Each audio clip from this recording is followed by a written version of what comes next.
সবাইকে শুভেচ্ছা জানাচ্ছি। আসলে কালকে তো তোমাদের পরীক্ষা শুরু অনেকেরই। পরীক্ষার জন্য আসলে সবচেয়ে গুরুত্বপূর্ণ যেটা সবার আগে প্রথম যেটা মনে রাখতে হবে, পরীক্ষাটা আসলে সহজ। মানে পরীক্ষা এমবিবিএস পরীক্ষাটা স্যাররা সবাই চান বা সবারই অ্যাপ্রোচ থাকে যে সবাই ক্লিয়ার হয়ে যায়, মানে সবাইকে পাস করানোর একটা মেন্টালিটি নিয়ে স্যাররা বসেন। আমাদের ইন্টারনাল বা এক্সটার্নাল যারা আসে সবারই মেন্টালিটি থাকে যে পাস করে যাক, কারণ পাস না করলে ইন্টার্ন সংকট হবে। এটা একটা সমস্যা। মানে ওয়ার্ডে মানে ইন্টার্ন ডাক্তারের প্রয়োজন আছে বা ওয়ার্ড ম্যানেজমেন্টের জন্য তোমাদের সবার প্রয়োজন আছে। সেই জন্য কিন্তু সবারই টেন্ডেন্সি থাকে বা টিচারদের টেন্ডেন্সি থাকে যে সবাই পাস করে যায়, এটা একটা পজিটিভ বিষয়। আর এমবিবিএস পরীক্ষায়, আন্ডার গ্রাজুয়েট পরীক্ষাতে সব টিচারদেরই একটা ভালো মেন্টালিটি থাকে যে সবাইকে পাস করাই দিবে, এরকম একটা টেন্ডেন্সি থাকে। আর পরীক্ষাটা খুবই সহজ হয়। মানে অ্যাজ এ হোল তোমার ক্লিনিক্যাল পরীক্ষার কথা বলতেছি আমি। ক্লিনিক্যাল পরীক্ষাটা আমাদের ভয়টা বেশি থাকে, কিন্তু পরীক্ষাটা আসলে সহজ হয়। মানে শর্ট কেস বলো লং কেস বলো, সবচেয়ে গুরুত্বপূর্ণ হলো যে মাথাটা ঠান্ডা রাখতে হবে। মানে তোমার কোনোভাবেই যাতে টেম্পার লস না হয় বা মাথা গরম না হয়, এটা সবচেয়ে গুরুত্বপূর্ণ। মানে সবার আগে এটাই হলো, পরীক্ষা একদম সহজ। তুমি যা শুনো নাই third year fourth year fifth year এরকম কোন প্রশ্ন স্যাররা জিজ্ঞাসা করবেন না যেটা তোমার জানা নাই বা অ্যান্সার তুমি জানো না বা বুঝতে পারো না, এরকম কোনো কোশ্চেন কিন্তু তোমাকে করা হবে না। এটা এমবিবিএস পরীক্ষায় কিন্তু এরকমই হয়। তার মানে সবই তোমার জানা থাকবে বা সবই তুমি জানো, এরকম কোশ্চেনে তোমাকে করা হবে বা তুমি পারবা। এটা হলো সবচেয়ে বড় বিষয় যে তো মানে তুমি অ্যান্সার করতে পারবা, এরকম কোশ্চেনই তোমাকে করা হবে। শর্ট কেস লং কেস তুমি অবশ্যই পারবা, এরকম কেস তোমাকে দেওয়া হবে। মানে এরকম কেস তুমি যা দেখছো আগে, তুমি যা প্র্যাকটিস করছো বা আগে ওয়ার্ডে দেখছো আমরা পড়াইছি, এরকম কেসই কিন্তু পরীক্ষায় দেওয়া হবে। মানে আননোন একদম আগে দেখো নাই, পড়ো নাই, জানো নাই অথবা শুনো নাই, এরকম কোনো কেস কিন্তু পরীক্ষায় থাকবে না। হ্যাঁ, এটা হচ্ছে সবচেয়ে বড় জিনিস। সেই জন্য পরীক্ষার ভয়টা দূর করতে হবে আর কি। যদিও এটা খুব মানে কষ্টদায়ক, কিন্তু পরীক্ষা যতটুকু সম্ভব পরীক্ষার মধ্যে মাথা ঠান্ডা রাখতে হবে, এটা হলো সবচেয়ে গুরুত্বপূর্ণ। পরীক্ষার আগে মানে মাথা ঠান্ডা রাখতে হবে। এরপরে হলো যে ক্লিনিক্যাল পরীক্ষার মধ্যে তোমাদের শর্ট কেস লং কেস আর হলো ভাইবা, তিনটা সেকশন আছে। ক্লিনিক্যাল পরীক্ষা আর হচ্ছে তোমার ভাইবা, দুইটা জিনিস। তো আমি তোমাদেরকে ক্লিনিক্যাল পরীক্ষা সম্পর্কে প্রথমে একটু আলোচনা করি। যেহেতু এনআইএস স্যারের সাথে, এনআইএস স্যার তো আগে এমবিবিএস পরীক্ষায় বসছেন খুব কম, এই জন্য এনআইএস স্যারের সাথে ওরিয়েন্টেশন বা স্যার কি চান পরীক্ষায়, শর্ট কেস বিশেষত এই জিনিসগুলো আমি তোমাদের সাথে একটু শেয়ার করবো। প্লাস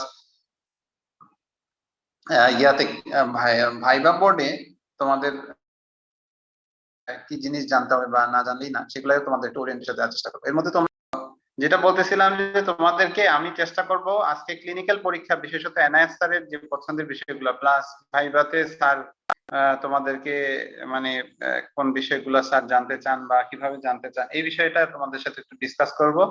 আর শিশির চক্রবর্তী স্যার সম্পর্কে তোমরাও জানো যে স্যার অত্যন্ত মানে সহজ একজন এক্সামিনার। স্যারের কোশ্চেন গুলো সহজ হয় এবং স্যারের টেন্ডেন্সি থাকে সবাই পাস করে যাক। আচ্ছা, এনআইএসআরও এরকমই। এনআইএসআর একটু মানে ডিফারেন্টলি চান আর কি, এটা হলো বিষয়। কিন্তু স্যারও পরীক্ষাতে সবাইকে মানে সবাই পাস করে যাক, এটাই স্যারের ডিজায়ার। হ্যাঁ, এটাই স্যারের ডিজায়ার থাকে। তো আমি প্রথমে ক্লিনিক্যাল পরীক্ষা সম্পর্কে একটু বলি। শর্ট কেসে প্রথম short case long case, long case তো একটা থাকে আর শর্ট কেস থাকে মেডিসিনে তোমরা তিনটা ফেস করতে হবে। তো শর্ট কেস সম্পর্কে বলি। শর্ট কেসে ট্রেডিশনাল তোমরা জানো, আগে ওয়ার্ডে আমি ডিসকাশন করছি যে তোমার যে জিনিসগুলো কমনলি থাকে, যেমন চেস্টে প্লুরাল এফিউশন থাকে, এটা খুব কমন থাকে, এটা থাকে সবাইকে ফেস করা লাগে। তারপরে অ্যাবডোমেনে হেপাটোস্প্লেনোমেগালি বা স্প্লিনোমেগালি অ্যাসাইটিস, হেপাটোস্প্লিনোমেগালি অ্যাসাইটিস বা শুধু অ্যাসাইটিস, এরকমও থাকে অ্যাবডোমেন, চেস্ট অ্যাবডোমেন। নিউরোলজিতে লোয়ার লিম্ব এক্সামিনেশন, সেটা ইউজুয়ালি স্ট্রোক পেশেন্ট যেটা লং কেস থাকে তারই লোয়ার লিম্ব মোটর এক্সামিনেশন করতে দেওয়া হয়। তো সেখানে হেমিপ্লেজিয়া থাকবে এক সাইডে এবং সেখানে আপার মোটর নিউরন লিশন থাকবে, এরকমই একটা পেশেন্টের এক্সামিনেশন করতে দেওয়া হয়। অথবা প্যারাপ্লেজিয়া কখনো কখনো মানে খুব কম আসে, তারপরেও আসতে পারে, প্রিপারেশন থাকতে হবে যে প্যারাপ্লেজিয়া কখনো চলে আসতে পারে, সেটা স্পাস্টিক অথবা ফ্লাসিড। প্যারাপ্লেজিয়া অনেক সময় শর্ট কেসে চলে আসতে পারে। তাহলে নিউরোলজি এক্সামিনেশন একটা। আর জেনারেল এক্সামিনেশন থাকে, জেনারেল এক্সামিনেশনে মূলত টিচাররা দুইটা জিনিস চান, একটা হলো লিম্ফ নোড এক্সামিনেশন, এটা তোমরা জানো লিম্ফ নোড এক্সামিনেশন, আর আরেকটা হলো যে অনেক সময় স্যাররা ব্লাড প্রেশার এক্সামিনেশন করতে দেন পরীক্ষা হলে শর্ট কেসে। তাহলে এজ এ হোল আরেকটা হচ্ছে প্রিকর্ডিয়াম এক্সামিনেশন। সাধারণত প্রিকর্ডিয়ামে মারমাস কোনো পেশেন্ট শর্ট কেসে আমরা দিতে চাই না বা দেওয়া হয় না, বা দেওয়া হয় কম, কিন্তু তারপরেও একদম দেওয়া হবে না সেটা বলা যায় না। প্রিকর্ডিয়াম এক্সামিনেশন স্যাররা কিন্তু অনেক সময় দেন, শর্ট কেস হিসাবে দেওয়া হয়। তাহলে এই হলো শর্ট কেসে কি কি তোমরা ফেস করবা, তার মধ্যে অ্যাটলিস্ট 3টা তোমাদেরকে করতে হবে মেডিসিনে, 3টা শর্ট কেস তোমাদের পারফর্ম করা লাগবে। তো তার মধ্যে শর্ট কেস সবই ঠিক আছে, কিন্তু পাশাপাশি এনআইএসআর এর কাছে শর্ট কেসে কিছু জিনিস অতিরিক্ত তোমাদের হয়তো পারফর্ম করা লাগবে। যেমন স্যার একদম সহজ বিষয়গুলো করতে দেন। আগে স্যার এক্সটার্নাল হিসাবে রাগিব রাবে অথবা কোনো একটা পরীক্ষার ইয়াতে গেছেন, বা আমাদের এখানেও ছিলেন আগে ইন্টারনাল হিসাবে একটা পরীক্ষাতে, তখন স্যার যেটা করতে দিছেন, যেমন স্যার তোমার একদম সহজ যেগুলো জেনারেল এক্সামিনেশনের মধ্যে, যেমন এনিমি, স্যার কিন্তু এনিমিয়া এক্সামিনেশন করতে দেন। মানে তোমাদেরকে বলবেন যে examine the patient for anaemia, হ্যাঁ এনিমিয়া এক্সামিনেশন করো, সেটা শুধু এনিমিয়া এক্সামিনেশন করতে দিবেন, এরকম হতে পারে। আবার ধরো শুধু জন্ডিস এক্সামিনেশন করতে দিতে পারে, এটা যেটা হয়তো আমরা এক্সপেক্ট করি না যে এনিমিয়া জন্ডিস আলাদা ভাবে জেনারেল এক্সামিনেশন করতে দেওয়া, এটা তো আসলে সাধারণত টিচাররা দেন না, কিন্তু এনএসআর এটা চান। আরেকটা হলো যে তোমার পালস এক্সামিনেশন। পালস এক্সামিনেশন কিন্তু মানে টিচাররা সাধারণত খুব বেশি দেন না, কিন্তু এনআইএসআর হলে তোমাদেরকে পালস এবং ব্লাড প্রেশার, হয়তোবা এমন হতে পারে যে একদিন সবাইকে পালস ব্লাড প্রেশার স্যার করতে দিবেন, এমন হতে পারে, কারণ স্যারের পালস এক্সামিনেশনের প্রতি স্যারের সাংঘাতিক অ্যাফিলিয়েশন আছে। আবার ব্লাড প্রেশারের প্রতি তো স্যারের মানে দুর্দান্ত অ্যাফিলিয়েশন, এ তো আগে থেকে তোমরা জানো, ওয়ার্ডে স্যার বিভিন্ন সময় ব্লাড প্রেশার এক্সামিন করতে দিয়েছেন। তো পালস এবং ব্লাড প্রেশার এক্সামিনেশন সম্পর্কে তোমাদেরকে একটু বলে রাখি, তোমরা হয়তো সবই জানো, কিন্তু পালস এক্সামিনেশনের ক্ষেত্রে কমনলি ভুল যেটা হয় বা পরীক্ষা হলে আমরা ভুল করি, সেটা হলো যে শুধু রেডিয়াল পালস দেখে আমরা শেষ করে দিই, এটা কিন্তু করা যাবে না পরীক্ষা। তোমাদেরকে তো তোমাকে স্যার বলবেন না যে রেডিয়াল পালস এক্সামিনেশন করো, তোমাকে বলবেন যে examine the pulse. Examine the pulse বললে অ্যাকচুয়ালি তোমাদের সবগুলাই কিন্তু করা লাগবে, মানে পালস এক্সামিনেশন বলতে সবগুলা পালসই কিন্তু দেখা লাগবে, এবং আরেকটা জিনিস হলো সিমেট্রিক্যালি দেখা লাগবে, দুই পাশেই কিন্তু দেখা লাগবে, এটা খুবই ইম্পর্টেন্ট। তার মানে পালস এক্সামিনেশন করতে দিলে, যেমন রেডিয়াল পালস দেখার পরে একই সাথে radio radial delay, radio femoral delay, এটা কমনলি মিস হয়ে যায়। তার মানে রেডিও রেডিয়াল ডিলেটা মিস করা যাবে না, রেডিও ফিমেরাল ডিলেটাও মিস করা যাবে না। এবং একই সাথে তোমার বাকি যে পালস গুলো আছে, পেরিফেরাল পালস, ব্রাকিয়াল পালস, তারপরে ধরো carotid pulse, femoral pulse, popliteal, as well as সবার লাস্টে তোমার এডিপি, আর্টেরিয়া ডরসাল স্পিক্স, এটাও কিন্তু দেখা লাগবে, প্লাস পোস্টেরিয়র টিবিয়াল আর্টারি সহ। মানে পেরিফেরাল পালস তোমাকে পালস এক্সামিনেশন করতে দিলে শুধু রেডিয়াল পালস দেখে যেন আমরা কেউ শেষ না করি, এটা খুবই ইম্পর্টেন্ট। আবার রেডিয়াল পালস দেখতে গেলেও যেন রেডিও ফিমোরাল এবং রেডিও রেডিয়াল ডিল এটা মিস না হয়, এটা কিন্তু কমনলি মিস হবে, সবারই মিস হয়, এটা মিস করা যাবে না। পালস এক্সামিনেশনের ক্ষেত্রে এই জিনিসটা মাথায় রাখতে হবে অতিরিক্ত। আবার বলার ক্ষেত্রে যেমন তোমার ফাইন্ডিং বলো, সেক্ষেত্রে কিন্তু rate rhythm, condition of the vessel wall, তারপরে রেডিও রেডিয়াল ডিলে আছে কিনা, রেডিও ফিমেরাল ডিলে আছে কিনা, এই জিনিসগুলো কিন্তু অবশ্যই তোমার ফাইন্ডিং এর মধ্যে বলতে হবে। এবং বাকি পেরিফেরাল পাস গুলো কেমন আছে এটা কিন্তু বলার সময় যেন মিস না করো, সেটা হচ্ছে ইম্পর্টেন্ট। তাহলে পাস এক্সামিনেশনটার ব্যাপারে আমার পক্ষ থেকে ইম্পর্টেন্ট ইয়া হলো যে তোমরা হয়তোবা সবাই এটা ফেস করা লাগবে, পালস এক্সাম, যেটা কমনলি আমরা হয়তো আমরা দেই না বা দিতে দেওয়া হয় না, যেন এনআইএসআর হয়তো চাইবেন। আর একটা হলো blood pressure examination. Blood pressure এক্সামিনেশনের তো পরীক্ষা হলে স্যার হয়তো সবাইকে দিবেন, ব্লাড প্রেশার এক্সামিনেশন স্যারের একটা সাংঘাতিক প্রিয় এক্সামিনেশন। এখানে স্যার ব্লাড প্রেশারের ক্ষেত্রে তোমার ইম্পর্টেন্ট যেটা, সেটা হলো যে পালপেটরি মেথড তো সবাই দেখতে হবে, অস্কাল্টো পারকাশন মেথডেই আমরা ব্লাড প্রেশার দেখবো অবশ্যই, হ্যাঁ সেটা রেডিয়াল বা ব্রাকিয়াল যে কোনো একটা পালসকে টার্গেট করে। সিস্টোলিক বিপি মেজার করার ক্ষেত্রে যেটা আমরা জানি, পালস ডিসঅ্যাপিয়ার করার পরে 20 মিলিমিটার বা কোনো কোনো বই লেখা আছে 30 মিলিমিটার উপরে উঠাতে হবে, এটা যেমন করতে হবে। পাশাপাশি অবশ্যই যেন ভুল না হয়, প্রথম তোমার পারমিশন, পজিশন, এক্সপোজার এগুলো করার পরে অবশ্যই কাফটা কিন্তু ডিফ্লেট করে নিতে হবে, এটা খুব ইম্পর্টেন্ট, এটা যেন আমরা মিস না করি। কাফটা আগে থেকে অনেক সময় ইনফ্লেট করা থাকে, এটাকে ডিফ্লেট করতে হবে। বেলুন ইয়া করে রিলিজ করে অবশ্যই তোমার কাপ ডিফ্লেক্ট করে ফেলতে হবে। এটা কিন্তু আমরা ভুল হয়ে যায়, পরীক্ষা স্ট্রেসের কারণে অনেক সময় কাপ ডিফ্লেক্ট করা হয় না, এটা কিন্তু খুব ইম্পর্টেন্ট। আবার ব্লাড প্রেশারের ক্ষেত্রে তোমার হলো যে মেজারমেন্টের ক্ষেত্রে তোমার আর্মের মধ্যে আপার টু থার্ড রাখতে হবে, তারপরে কতটুকু লুজ রাখবা, হ্যাঁ ওইটা ইম্পর্টেন্ট। তারপরে হলো যে অবশ্যই যেটা মিস করা যাবে না ব্লাড প্রেশার মেজারমেন্টে, যা কমনলি মিস হবে সেটা হলো দুই হাতে অবশ্যই মাপতে হবে।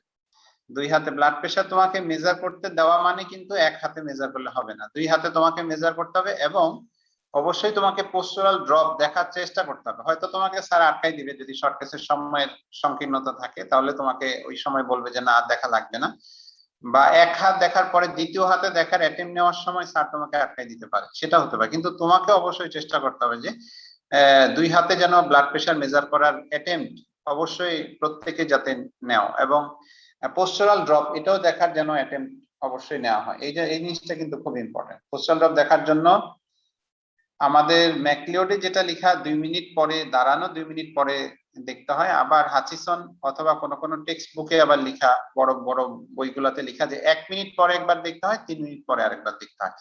তো সহজ করার জন্য যেটা ম্যাকলিওডে যেটা লেখা আছে সেটা ফলো করলেই হবে, যে তুমি দাঁড়ানো 2 মিনিট পরে ব্লাড প্রেশার মেজার করলেই হবে।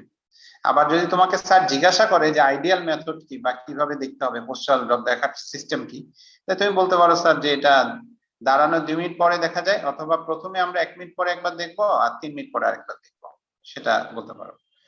তাহলে তবে আমাদের সহজ যেটা ম্যাকলিওডে লেখা আছে যে 2 মিনিট পরে আমরা ব্লাড প্রেশারটা আরেকবার মেজার করবো, সেটা লেখা আছে ম্যাকলিওডে, আমরা ওইটা ফলো করলে হবে। তার মানে হচ্ছে ব্লাড প্রেশার দেখার ক্ষেত্রে যেটা মিস করা যাবে না, একটা হচ্ছে অস্কাল্প পারকাশন মেথডে আমরা করি, এটা আমরা সবাই জানি। আর সাথে আমরা যেন অবশ্যই দুই হাতে ব্লাড প্রেশার দেখি এবং পোস্টাল ড্রপ দেখার জন্য অ্যাটেন্ড নিই। পোস্টাল ড্রপ দেখতে দিবে স্যার সেটা জরুরি না, 2 মিনিট ওখানে তো তোমার সময় হবে না, এটা অবশ্যই ইম্পর্টেন্ট। সুতরাং তোমাকে ব্লাড প্রেশার দুই হাতে দেখার সুযোগ হয়তো স্যার দিবে, কিন্তু তোমার অ্যাটেম্প নিতে হবে। আবার পোস্টাল ড্রপ দেখার জন্য তোমাকে অ্যাটেম্প নিতে হবে, এটা খুব ইম্পর্টেন্ট। তাহলে এই কথাগুলো মনে রাখবা। পালসের ক্ষেত্রে যেটা বলছে এটা মনে রাখবা, আর ব্লাড প্রেশার মেজারমেন্টের ক্ষেত্রে যেগুলো মিস হয় অথবা মিস করা যাবে না যে কথাটা, ওইটা আমি বলে দিলাম, ওইটা মনে রাখবা। আর অথবা এমনও বলতে পারে স্যার তোমাদেরকে যে ডু দা জেনারেল এক্সামিনেশন, এটাও কিন্তু হতে পারে যে জেনারেল এক্সামিনেশন করো, এরকমও কিন্তু কোনো টিচাররা চান। ধরো লিম্ফ নোড আছে, তোমাকে বলবেন না যে examine the lymph node of this patient, এরকম হবে না। রেদার তোমাকে বলবে ডু দা বা perform the general examination of this patient. হয়তোবা এই পেশেন্টের জেনারেল এক্সামিনেশন করতে দিলে মনে রাখবা হয় তার লিম্ফ্যাডেনোপ্যাথি আছে, এটা হতে পারে লিম্ফ্যাডেনোপ্যাথি আছে, জেনারেল এক্সামিনেশন করতে দিলে এটা মনে রাখতে হবে। অথবা জেনারেল এক্সামিনেশন করতে দিলে তার বাইরে মূলত এনিমিয়া জন্ডিস এগুলো থাকতে পারে, অথবা ধরো ইডিমা থাকতে পারে, এনিমিয়া জন্ডিস ইডিমা এগুলো থাকতে পারে। তাহলে পারফর্ম দ্য জেনারেল এক্সামিনেশন বললে মাথায় রাখতে হবে যে মূলত টিচাররা দুইটা কারণে দেন, একটা হচ্ছে লিম্ফ নোড থাকলে বা জেনারেল লিম্ফ্যাডেনোপ্যাথি থাকলে সেই জন্যই মূলত দেওয়া হয়। আর তার অতিরিক্ত অনেক সময় এনিমিয়া থাকলে, এনিমিয়া ধরো সাথে কয়লোনাইকিয়াস, এরকম একবার হয়েছিল আমরা ওসমানীতেই, স্যার ইয়া ছিলেন আমাদের ওয়ার্ডে, একটা পেশেন্ট ছিল আয়রন ডেফিসিয়েন্সি এনিমিয়া, তার এনিমিয়া ছিল সাথে কয়লোনাইকিয়া ছিল। তো স্যার এই পেশেন্টটাকে শর্ট কেস হিসাবে নিছেন কিন্তু এমবিবিএস ফাইনাল পরীক্ষায় এই 2-3 সেশন আগে।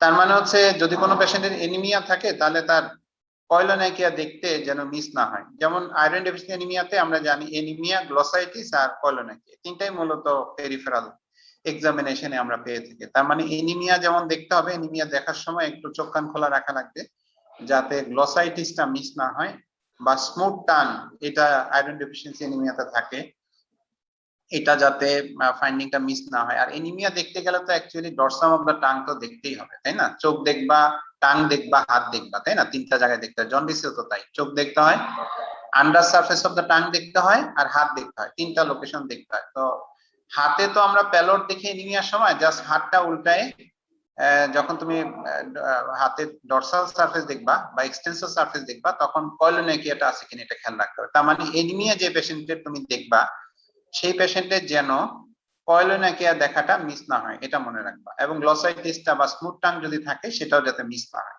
তার মানে এনিমিয়া থাকলে, আয়রন ডেফিসিয়েন্সি এনিমিয়া থাকলে কিন্তু স্যার এই পেশেন্টটাকে শর্ট কেস হিসাবে হয়তো দিতে পারে, যেটা আগে দেওয়া হয়েছিল। এটা খেয়াল রাখবা, এই জিনিসটা যাতে মিস না হয়। তার মানে এনিমিয়া দেখার সময় কয়লোনেকিয়া এবং গ্লসাইটিস এটা দেখা যাতে মিস না হয়, এটা খেয়াল রাখবা। আবার ধরো জন্ডিস থাকলে আমরা চোখ দেখি, under surface of the tongue দেখি, আর হাত দেখি, এই তিনটা তো দেখা লাগবেই। ইন এডিশন তার ধরো এই পেশেন্টের জন্ডিস থাকলে তার হয়তো বা ইডিমাও থাকতে পারে, সিএলডি পেশেন্ট, সুতরাং ইডিমাটাও নোট করা লাগবে যে ইডিমা তার আছে কিনা, হয়তো জন্ডিস আছে সাথে ইডিমাও আছে, এরকম হতে পারে, বা লিউকেমিয়াও আছে, সিএলডি পেশেন্ট জেনারেল এক্সামিনেশন করতে দিচ্ছে তোমার। তাহলে জেনারেল এক্সামিনেশনে এই জিনিসগুলো একটু অতিরিক্ত কেয়ার নিতে হবে। আর অ্যাবডোমেনে আসলে ক্লিনিক্যাল মেথডের মধ্যে যেটা কমনলি মিস হয় সেটা হলো যে তোমার বিশেষত জেনিটালি এক্সামিনেশন, এই জিনিসটা স্যাররা অনেক সময় মাইন্ড করেন যে তোমাকে abdomen examination is never completed without genitalia examination. সেই জন্য হেপাটোস্প্লেনোমেগালি পাইলেও তোমাকে অ্যাটলিস্ট স্যারকে সিক করা লাগবে যে sir I want to examine the testis of the patient, যদি মেল পেশেন্ট হয়। তাহলে এই জিনিসটা কিন্তু কোনো এক্সামিনই যাতে ভুল না করে, এটা মনে রাখবা। এটা কমনলি খুব মিস হয়, অ্যাবডোমেন এক্সামিনেশন সময় টেস্টিকুলার এক্সামিনেশন করা হয় না, বা টেস্টিকুলার এক্সামিনেশন করার জন্য মানে তোমার পারমিশন সিক করা হয় না। তুমি না করো কিন্তু অ্যাটলিস্ট পারমিশন সিক করবা, এটা কিন্তু খুব ইম্পর্টেন্ট, এটা মাস্ট। আর তোমার হলো যে অ্যাবডোমেন এক্সামিনেশন সময় এই জিনিসটা মনে রাখবা। আর ফাইন্ডিং বলার ক্ষেত্রে একটু সুন্দর করে বলা লাগবে, যেমন ধরো হেপাটোস্প্লেনোমেগালি তুমি পাইছো, তাহলে ফাইন্ডিং বলার সময় কিন্তু ফাইন্ডিং যাতে একটু গুছানো হয় এটা চেষ্টা করবা। যেমন আমি একটা হেপাটোমেগালির এক্সপ্লানেশন বা কিভাবে বলবা, আমি জাস্ট একটা ফরম্যাট তোমাদেরকে বলি, জাস্ট বলার জন্য, যাতে তোমাদের এই জিনিসটা ইয়া থাকে, বুঝতে পারো যে তাহলে যেমন ধরো একটা তুমি হেপাটোমেগালি পাইছো সাপোজ, তাহলে এটা কিভাবে বলবা। তাহলে আমি একটা ইয়া বলে দিই, যেমন examination of abdomen of this middle-aged gentile patient reveals liver is enlarged 5 centimeter from, অথবা liver is তোমার হ্যাঁ liver is enlarged 5 centimeter from right subcostal right costal margin along the mid clavicular line, surface is smooth, consistency firm, non-tender, with sharp inferior border, hepatic bruit absent.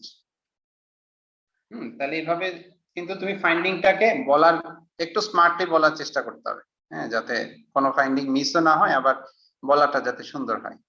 আবার স্প্লিনের ক্ষেত্রে যেমন ধরো স্প্লিন is enlarged 5 centimetre from left coastal margin towards is long Axis along the mid along the anteroaxial line, surface is smooth, consistency firm, non-tender, splenic notch present, finger inclination not possible, and splenic rub absent. তাহলে এই যে কথাগুলা বলার ক্ষেত্রে তোমার একটু smart হতে হবে, যাতে বলাটা সুন্দর হয়। স্যাররা কিন্তু ওটাই চায়, মানে তুমি হয়তো জানো সবই, কিন্তু বলার ক্ষেত্রে একটু সুন্দর হইতে হবে, তাহলে স্যাররা তোমার সম্পর্কে ইমপ্রেশনটা ভালো হবে। তাহলে এটা হচ্ছে তোমার অ্যাবডোমেন এক্সামিনেশন সময় বললাম, ফাইন্ডিংটা সুন্দর করে বলা, আর বিশেষ করে testis examination in case of male miss যাতে না হয় এটা খেয়াল রাখবা। আর চেস্ট এক্সামিনেশন সময় সাধারণত স্যাররা ফ্রন্ট অফ দ্য চেস্ট দিতে চান না বা দেন না, সাধারণত ব্যাক অফ দ্য চেস্ট করতে দেন। তাহলে ব্যাক অফ দ্য চেস্ট বা চেস্ট এক্সামিনেশনে অ্যাজ এ হোল যেটা মিস হয় কমনলি, আমরা ভুল করি পরীক্ষার হলে, সেটা হলো যে আমরা ভোকাল রেজোনেন্সটা দেখি না। হ্যাঁ, ভোকাল ফ্রেমিটাস তো এখন কোন বইয়ে বলা আছে যে না দেখলেও চলে, বা পরীক্ষা হলে আমরা প্র্যাকটিস করবো ভোকাল ফ্রেমিটাস, কারণ আমাদের টিচাররা এটা ডিজায়ার করেন, কিন্তু ভোকাল রেজোনেন্স যাতে কোনোভাবে মিস না হয়। আমরা ব্রেথ সাউন্ড দেখি কিন্তু ভোকাল রেজোনেন্সটা দেখতে ভুলে যাই, এটা কিন্তু করা যাবে না। এটা মনে রাখবা যে চেস্ট এক্সামিনেশনে এই একটা জায়গায় হলো ট্রিকি, আমরা কমনলি মিস করি, বা টিচাররাও এটা মানে খেয়াল করেন যে আমরা মিস করি, হলো যে ভোকাল রেজোনেন্সটা আমরা দেখতে ভুলে যাই, এটা কিন্তু করা যাবে না। আর আসলে মেথড, ক্লিনিক্যাল মেথড তো আসলে দেখানো যাচ্ছে না, তার মানে ক্লিনিক্যাল মেথডটা মানে আগে আমরা যেভাবে ওয়ার্ডে তোমাদেরকে প্র্যাকটিস করাইছি ওইটাই তোমরা দেখবা বা করবা, করার চেষ্টা করবা।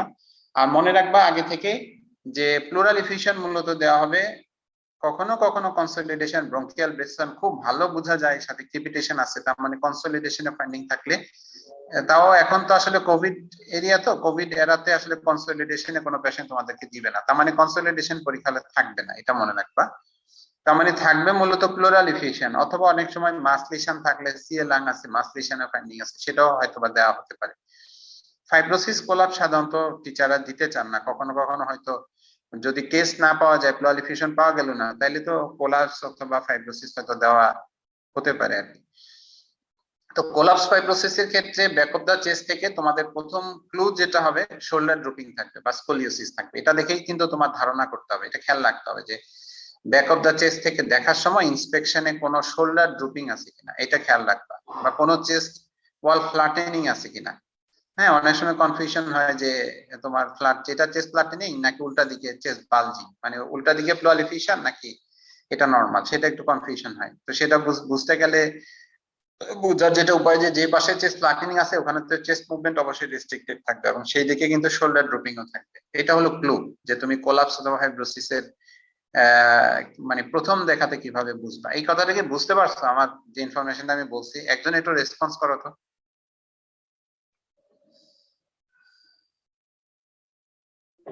জি স্যার, বুঝতে পেরেছি। ঠিক আছে, থ্যাংক ইউ। তাহলে মানে কোলাপস ফাইব্রোসিস প্রথমেই সন্দেহ করবা, পরীক্ষার হলে থাকে কম কিন্তু এমন হতে পারে কারণ এখন তো কোভিড এরিয়া, মানে ধরো রেসপিরেটরি কেস গুলো তো একটু কম আসে, তো হয়তো প্লুরালিফিকেশন না পাইলে তখন তো তোমার কোলাপস ফাইব্রোসিস হয়তো পরীক্ষার হলে চলে যাবে। তো সেক্ষেত্রে ভয় পাওয়ার কোনো কারণ নাই, দুশ্চিন্তার কোনো কারণ নাই, কারণ কোলাপস হলে ফাইব্রোসিস হলে তো অবশ্যই শোল্ডার ড্রপিং থাকবে এবং ওই পাশে কিন্তু চেস্ট ফ্ল্যাটেনিংও থাকবে, আর রোগীটা কিন্তু ওই পাশে একটু কাত হয়ে থাকবে, তার মানে স্কোলিওসিসও থাকবে। এই মুহূর্তে যেমন একটা পেশেন্ট আছে আমাদের ফিমেলে 2 নম্বর ওয়ার্ডে, গতকালকে আমি দেখে আসছিলাম একটা পেশেন্ট আমাদেরই ব্লকে, মাঝামাঝি ব্লকে একটা পেশেন্ট কোলাপস সাথে কনসলিডেশনের ফাইন্ডিং আছে। তার মানে হচ্ছে তোমার কোলাপস চেনার উপায় হলো যে শোল্ডার ড্রপিং থাকবে, ফাইব্রোসিসও একই কথা, কোলাপসের সবকিছু ইফিউশনের মতো থাকবে আর ফাইব্রোসিসের সবকিছু কনসলিডেশনের মতো থাকবে। আরেকটা জিনিস মনে রাখবে, এটা খুবই ইম্পর্টেন্ট, চেস্ট এক্সামিনেশন সময় আমার এই মেসেজটা খুব ইম্পর্টেন্টলি বা খুব গুরুত্ব সহকারে শোনো যে chest examination, back of the chest examination করার সময় তোমাকে যদি বলে যে হোয়াট ইজ ইউর ইমপ্রেশন, এটা খেয়াল রাখবা। সবাই একটু খেয়াল করো আমার এই কথাটা, এখন যে কথাটা বলতেছি এটা খুবই গুরুত্বপূর্ণ, যে what is your clinical impression. তুমি কিন্তু তখন চট করে বলবা না যে স্যার দিস ইজ কোয়ালিফিকেশন বা দিস ইজ কোলাপস, এটা কিন্তু বলবা না কখনো।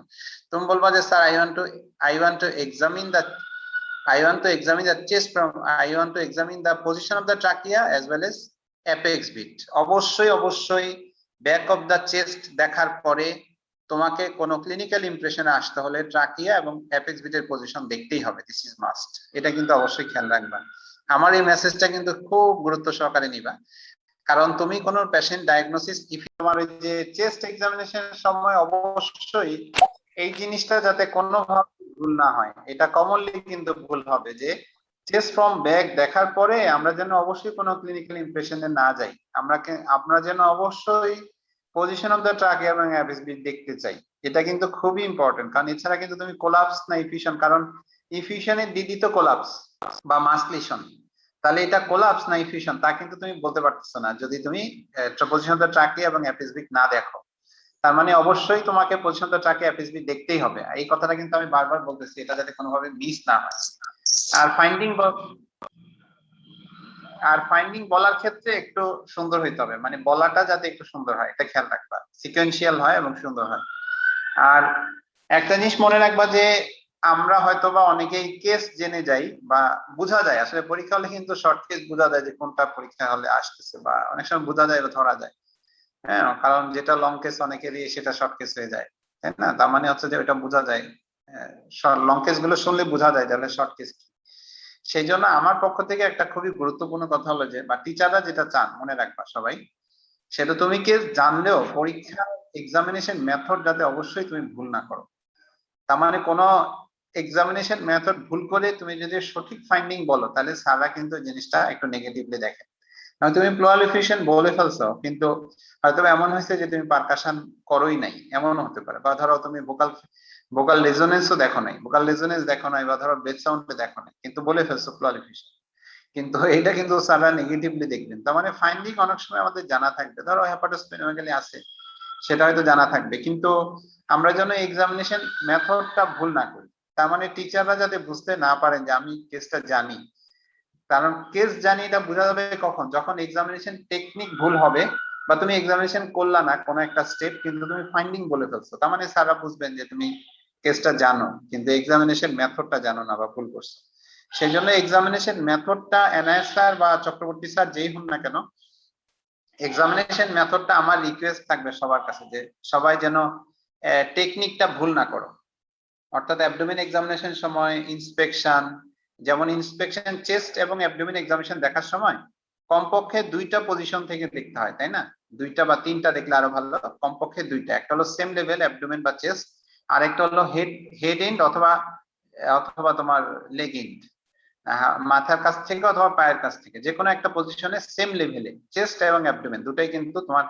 আর ইন এডিশন চেস্টে তো আসলে দুই পাশেই দেখা লাগে, কারণ তোমার চেস্টে এমন হতে পারে চেস্ট ড্রেন টিউব দেওয়া ছিল, অথবা পিছন থেকে বিশেষত এটা মিস হয় যে ওখানে স্কার মার্ক থাকে, প্লুরাল ফ্লুইড হয়তো ড্র করছে, বা সেখানে একটা স্টেপ মার্ক থাকে, ব্যান্ডেজ মার্ক থাকে, সেটাও অনেক সময় কিন্তু থাকে। তার মানে প্লুরাল এফিশন দেখেও কিন্তু বোঝা যায়, ইন্সপেকশনে কিন্তু বোঝা যায়। সেই জন্য ইন্সপেকশনটা মাইনিউটলি করতে হয় অ্যাবডোমেন এবং চেস্টে দু জায়গাতেই ইন্সপেকশন যেমন করতে হয়।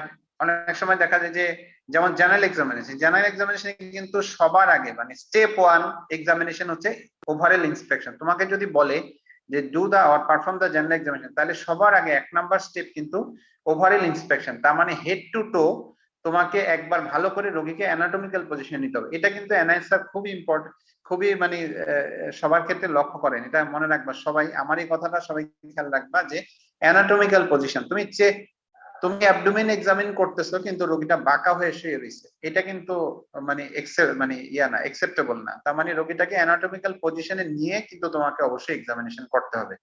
অ্যানাটমিক্যাল পজিশন করাটা মাস্ট, সেটা জেনারেল এক্সামিনেশন হোক অথবা অ্যাবডোমেনই হোক অথবা নিউরোলজিক্যাল এক্সামিনেশনই হোক, যে কোনো এক্সামিনেশন সময় রোগীকে অ্যানাটমিক্যাল পজিশন, তার মানে একদম স্ট্রেইট শোয়ানো, এটা কিন্তু ফার্স্ট এবং ফরমোস্ট, এটা কিন্তু খেয়াল রাখতে হবে, এটা যাতে ভুল না হয়। তার মানে চেস্ট এক্সামিনেশনে আমি ড্রপ পিটফল গুলা বললাম, যেগুলো আমরা কমনলি মিস করি বা ভুল হয় সেটা আমি বললাম। আর চেস্ট এক্সামিনেশন ফাইন্ডিংটা বলাটা একটু চেষ্টা করবা যাতে তোমার ম্যাথডিক্যাল হয় এবং সুন্দর হয়, বলাটা যাতে তোমাদের একটু সুন্দর হয় সেটা খেয়াল রাখবা। হ্যাঁ, সেটা খেয়াল রাখবা। আর তারপরে আসো নিউরোলজিক্যাল এক্সামিনেশন। নিউরোলজিক্যাল এক্সামিনেশন সাধারণত মোটর এক্সামিনেশন করতে দেয়, সারা সেন্সরি পর্যন্ত অ্যালাউ করেন না। মোটর এক্সামিনেশন করতে দিলেও এখানে তোমাদের ক্লিনিক্যাল রিজনিংটা দেখবেন, তার মানে তুমি কিভাবে রোগীটার অ্যাপ্রোচ করতেছো সেটা দেখবেন। যেমন ধরো তোমাকে বললো যে examine the neurology lower limb, motor examination তোমাকে করতে দিল একটা স্ট্রোকের পেশেন্ট করতে দিলে, সেটা তুমি পাবা কি হেমিপ্লেজিয়া পাবা। তার মানে ওই এক পাশে কিন্তু সব আপার মোটর নিউরন লিশনের ফাইন্ডিং পাবা। স্ট্রোক হেমিপ্লেজিয়া যে পাশে আছে সেই পাশে সবগুলো আপার মোটর নিউরন লিশনের ফাইন্ডিং পাবা। এখন তোমাকে যদি বলে যে হোয়াট ইজ ইউর ইমপ্রেশন বলতে গেলে আসলে তুমি লোয়ার লিম্ব এক্সামিন করছো, কিন্তু হেমিপ্লেজিয়া বলতে গেলে আপার লিম্ব না দেখা যাচ্ছে না, তাই না? তার মানে তখন তোমাকে বলা উচিত যে I want to examine the upper limb, কারণ মনোপ্লেজিয়া বলতে হবে। যদি তুমি লোয়ার লিম্ব দেখে বলো তাহলে কিন্তু মনোপ্লেজিয়া, এক পাশে উইকনেস আছে, ধরো রাইট লোয়ার লিম্বে আছে, রাইট লেগে আছে, কিন্তু সেটা আপার লিম্বে নাই, সেটা বলা যাচ্ছে না, সেই জন্য আপার লিম্ব এক্সামিন করে নিতে হয়। আর যদি বলো what is your clinical impression sir, I am to examine the upper limb to look for evidence of hemiplegia, তাহলে আপার লিম্ব কিন্তু দেখে ফেলতে হয় সাথে। হেমিপ্লেজিয়া তো যদি থাকে বা এক পাশে যদি উইকনেসের ফাইন্ডিং পাও, অথবা যদি দেখলা যে স্ট্রোকের ফাইন্ডিং পাচ্ছ, তাহলে কিন্তু অবশ্যই আপার লিম্ব দেখে নিতে হয়, এই জন্য যে তার হেমিপ্লেজিয়া আছে কিনা, এটা ইম্পর্টেন্ট। আর স্ট্রোক পেশেন্ট, আর যদি প্যারাপ্লেজিয়া থাকে তাহলে কিন্তু তোমাকে যখন তুমি লোয়ার লিম্ব এক্সামিন করলা, সেই ক্ষেত্রে লোয়ার লিম্ব করার পরে next lower limb motor examination করার পরে নেক্সট কি পরীক্ষা মানে কি ক্লিনিক্যাল এক্সামিনেশন তুমি করতে চাও, রেলিভেন্ট এক্সামিনেশন যদি বলা হয় তাহলে কি এক্সামিনেশন করতে চাও, সেটা কিন্তু ইম্পর্টেন্ট। তো আমি এটা বলেই দিচ্ছি তোমাদেরকে যে তখন কিন্তু লোয়ার লিম্ব করার পরে যদি প্যারাপ্লেজিয়া থাকে তাহলে কিন্তু সেন্সরি দেখতে হবে, তখন কিন্তু আপার লিম্ব প্রথমে না। এটা কিন্তু খুব ইম্পর্টেন্ট, সবাই আমার কথাটা খুব গুরুত্ব দিয়ে শুনো, মন দিয়ে শুনো, যে লোয়ার লিম্ব যদি মোটর এক্সামিনেশনে প্যারাপ্লেজিয়া থাকে তাহলে কিন্তু ডেফিনেটলি আগে সেন্সরি দেখে নিতে হবে। তার কারণ হলো যেমন হতে পারে এটা ডরসাল মায়োলোপ্যাথি, তার মানে হয়তো থোরাসিক কর্ডে তার মায়োলোপ্যাথির কারণে তার প্যারাপ্লেজিয়া হয়েছে। হ্যাঁ, তাহলে প্যারাপ্লেজিয়া হলে তখন কিন্তু তুমি ডেফিনিট সেন্সরি লেভেল পাবা, সেন্সরি এক্সামিনেশনেই বুঝতে পারবা যে তুমি আপার লিম্ব আদৌ তোমার দেখতে হবে কিনা। এই পেশেন্টে ধরো T6 বা T8 লেভেলে তার ডেফিনিট সেন্সরি লেভেল আছে, তাহলে তো তার আপার লিম্ব এক্সামিনেশনের কোনো দরকার নেই। তার মানে ডেফিনিট সেন্সরি লেভেল যদি পেয়ে যাও থোরাসিক কর্ড লেভেলে, তাহলে কিন্তু আর আপার লিম্ব দেখতে হবে না। কিন্তু যদি ডেফিনিট সেন্সরি লেভেলটা সার্ভাইকাল কর্ড পর্যন্ত চলে যায়, তাহলে তখন অবশ্যই তোমাকে আপার লিম্ব দেখে নিতে হবে। আবার যদি ধরো সেন্সরি কোনো লেভেল পাইলা না বা সেন্সরি কোনো ইনভলভমেন্ট পাইলা না, তখন কিন্তু তোমাকে আপার লিম্বে প্রসিড করতে হবে। এটা হলো কিভাবে তুমি প্রসিড করবা। তার মানে হচ্ছে, আমি আবার রিপিট করি, যে যদি লোয়ার লিম্বে প্যারাপ্লেজিয়া পাও এবং সেটা যদি স্পাস্টিক পাও, তাহলে তোমাকে অবশ্যই প্রথমে, স্পাস্টিক আসলে ফ্লাসিড যাই পাও না কেন, কারণ ফ্লাসিডে তো ট্রান্সভার্স স্পাইনাল শকে থাকতে পারে পেশেন্ট, তাই না? তার মানে প্যারাপ্লেজিয়া পেলে অবশ্যই তোমার প্রথম কাজ হলো সেন্সরি এক্সামিনেশন করে নেওয়া। এটা কিন্তু রেলিভেন্ট এক্সামিনেশনের মধ্যে, যে আমি I want two look for the sensory examination, I want to examine the sensory function of this patient, আমি দেখে নিতে চাই সেন্সরি ফাংশনটা, আমি দেখে নিতে চাই। কারণ সেন্সরি ফাংশন না দেখলে তোমার কিন্তু তুমি আপার লিম্বে প্রসিড করবা কিনা সেই সিদ্ধান্ত তুমি নিতে পারবে না। তারপরে ধরো ডেফিনিট সেন্সরি লেভেল পাইছো, তাইলে নেক্সট এক্সামিনেশন তুমি কি করতে চাও, এটা কিন্তু খুব ইম্পর্টেন্ট। তার মানে হচ্ছে তখন তুমি কিন্তু তোমার তুমি ব্যাক এক্সামিন করতে চাইতে হবে, কারণ এই পেশেন্টের হতে পারে এটা পটস ডিজিজের কারণে গিববাস থাকতে পারে, তাই না? অথবা তার টেন্ডারনেস থাকতে পারে, সোয়েলিং থাকতে পারে ব্যাকে। তো সেই জন্য যদি প্যারাপ্লেজিয়া থাকে এবং সে যদি স্পাস্টিক হয় এবং তার যদি ডেফিনিট সেন্সরি লেভেল থাকে, তাহলে কিন্তু নেক্সট এক্সামিনেশন তোমাকে করতে হবে ব্যাকে, ব্যাকে যেতে হবে, কারণ ব্যাকে কোনো টেন্ডারনেস সোয়েলিং অথবা গিববাস আছে কিনা সেটা কিন্তু তোমার যাচাই করে নিতে হবে। আর যদি তুমি ডেফিনিট সেন্সরি লেভেল না পাও, তাহলে আপার লিম্বে যেতে হবে। আপার লিম্বেও ধরো স্পাস্টিক কোয়াড্রোপ্লেজিয়া পাইলা, যদি এরকম হয়, তাহলে কিন্তু তোমার সার্ভাইকাল কর্ড এক্সামিনেশন করতে হবে, সার্ভাইকাল স্পাইন এক্সামিনেশন করতে হবে, তাই না? কারণ সার্ভাইকাল স্পাইনে তখন প্রবলেম থাকতে পারে। তো সেই পর্যন্ত তোমাদেরকে হয়তো দিবে না প্রসিড করতে, তোমাদেরকে হয়তো সর্বোচ্চ স্পাস্টিক প্যারাপ্লেজিয়া অথবা প্যারাপ্লেজিয়া বা লোয়ার লিম্ব এক্সামিনেশন পর্যন্তই তোমাদের সীমাবদ্ধ রাখা হবে, এর বাইরে আর প্রসিড করতে দেওয়া হবে না, বা আপার লিম্ব পর্যন্ত যেতে দেওয়া হবে না, এরকম হতে পারে। তাহলে প্যারাপ্লেজিয়া যদি থাকে এবং সেটা যদি স্পাস্টিক থাকে, তাহলে সেক্ষেত্রে কজ তোমরা জানো, সেটা তোমার টিবি হতে পারে, টিউমার হতে পারে, ট্রান্সভার্স মাইলাইটিস হতে পারে। কমনলি কিন্তু তিনটা টিবি, টিউমার আর হলো ট্রান্সভার্স মাইলাইটিস। আর যদি ফ্লাসিড হয়, তাহলে আমরা জানি কমন কজ গুলোর মধ্যে একটা হলো জিবিএস, আর একটা হচ্ছে যে ট্রান্সভার্স মাইলাইটিসও হতে পারে, যদি সেটা স্পাইনাল শকে থাকে তাহলে কিন্তু হতে পারে। আবার হাইপোক্যালেমিয়াতেও কিন্তু ফ্লাসিড প্যারাপ্লেজিয়া থাকে। তাহলে ফ্লাসিড প্যারাপ্লেজিয়া তিনটা কজ, স্পাস্টিক প্যারাপ্লেজিয়া তিনটা কজ, এগুলো একটু মনে রাখবা, যদি পরীক্ষা হলে থাকে তাহলে অ্যান্সার করা লাগবে। আর স্ট্রোকে যেটা বললাম, যদি নিউরোলজি এক্সামিনেশন করতে দেয় সেখানে হেমিপ্লেজিয়া থাকে, তাহলে তোমার ইমপ্রেশন হবে আপার motor neuron lesion in right side of the body. যদি এরকমই হয়, তার মানে হেমিপ্লেজিয়া। তোমাকে বলবে যে লিশন কোথায় মনে হচ্ছে, মানে হোয়ার ইজ দ্য লিশন, এমন টিচাররা জিজ্ঞাসা করেন অনেক সময় যে হোয়ার ইজ দ্য লিশন বা লিশন কোথায় হতে পারে।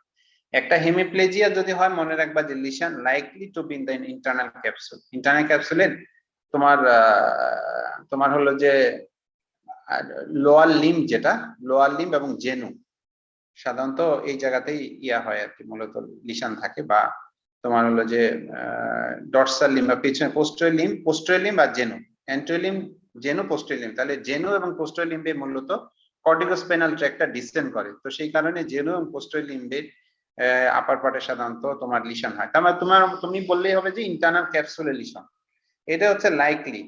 হ্যাঁ, কর্টিক্যাল লিশন হতে পারে না তা না, কর্টিক্যাল লিশন হতে পারে, কিন্তু সেটা এত বড় হেমিপ্লেজিয়া করে, সাধারণত হেমিপ্লেজিয়া করে না, সেই জন্য ইন্টারনাল ক্যাপসুলের লিশন এটা বললেই হবে। এবং সেখানে সাপ্লাই করে কি lenticulostriate branch of middle cerebral artery, এতটুকু পর্যন্ত অনেক সময় টিচাররা, কোনো টিচার জিজ্ঞাসা করতে দেখছি আগে পরীক্ষার হলে। তাহলে এতটুকু মনে রাখবা, স্ট্রোক এবং প্যারাপ্লেজিয়া নিউরোলজিক্যাল এক্সামিনেশনটা বললাম। আর প্রিকর্ডিয়াম এক্সামিনেশনটা সাধারণত স্যাররা প্রেফার করেন না ফাইনাল প্রপ এমবিবিএস এক্সামিনেশনে, কিন্তু যদি দিয়ে দেয় তাহলে তোমাদের কাছে ডিজায়ারটা থাকবে মূলত প্রসিডিউর। আসলে প্রসিডিউরটা যদি তুমি কারেক্টলি করো, তার মানে প্রিকর্ডিয়াম এক্সামিনেশনের প্রসিডিউর যদি তোমার সঠিক থাকে, তাহলে ফাইন্ডিং আসলে কোনো ম্যাটার করে না। তার মানে এই পেশেন্টের যদি কোনো মারমার থাকে এবং সেটা তুমি বলো নাই, যদি এরকম হয় যা বুঝতে পারো নাই, দ্যাট ডাজন্ট ম্যাটার। এটা দিয়ে তোমার পাস ফেল ইয়া হবে না, নির্ধারণ হবে না। কিন্তু যদি তোমার প্রসিডিউর সঠিক থাকে, তাহলে তোমার কিন্তু তুমি কোয়ালিফাই হয়ে যাবা। তার মানে তুমি পরীক্ষায় পাস করাটা প্রিকর্ডিয়ামে ডিপেন্ড করতেছে বেসিক্যালি তোমার প্রসিডিউরের উপর। আর প্রিকর্ডিয়াম এক্সামিনেশনের ক্ষেত্রে আমি তোমাদেরকে আমার ওয়ার্ডে যারা প্লেসমেন্টে ছিল তাদেরকে আমি একটা জিনিস বলছি যে অসকালটেশন মূলত আসলে অসকালটেশনটাই মূলত মেইন।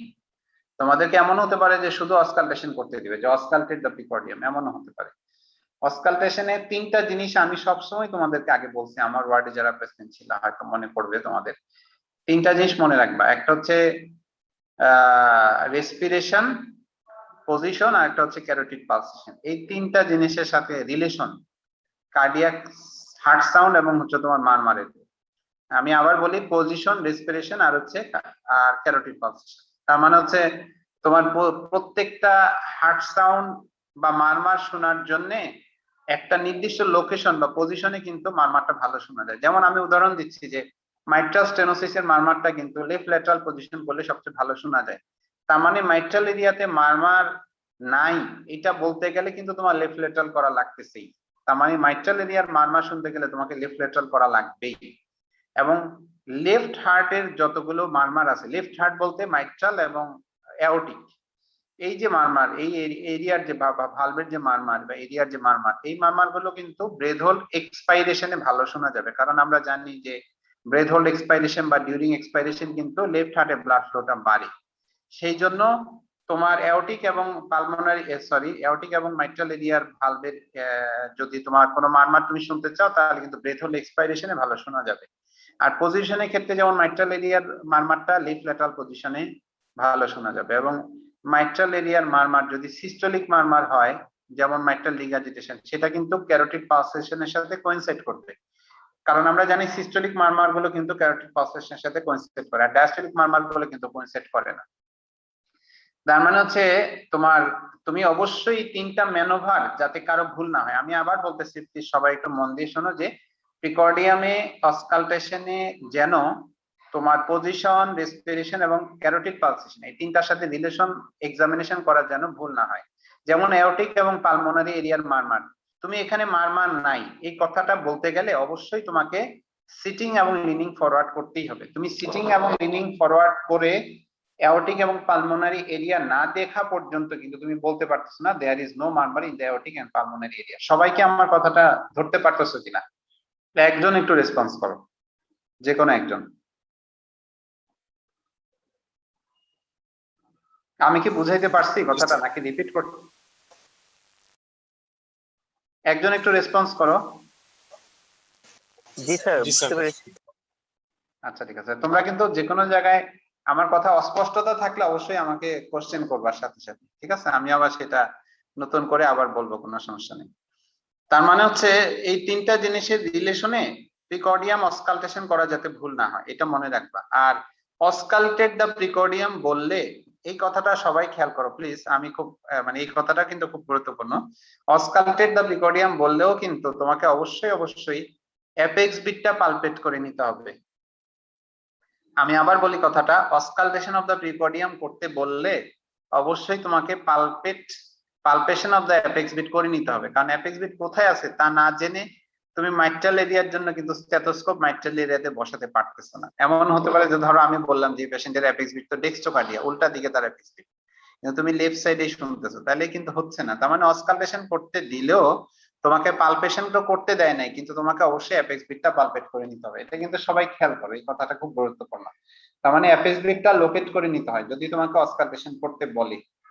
এবং তোমার এই অসকালটেশন কমপ্লিট হবে না, অবশ্যই হবে না, যদি যতক্ষণ তুমি এটা পেশেন্টকে সিটিং এবং লিনিং ফরওয়ার্ড করে অ্যাওর্টিক এবং পালমোনারি এরিয়াতে মারমার আছে কি নাই সেটা দেখে নিচ্ছ, ততক্ষণ পর্যন্ত কিন্তু এক্সামিনেশন কমপ্লিট হবে না। তার মানে কি, যদি স্ব অবস্থায় তুমি অ্যাওর্টিক এবং পালমোনারি এরিয়াতে কোনো মারমার পাওনি, তাইলেও কিন্তু তুমি বলতে পারতেছো না অ্যাওর্টিক পালমোনারিতে কোনো মারমার নাই। তার মানে this is the because supine position is not the ideal position for auscultation of aortic and pulmonary murmur.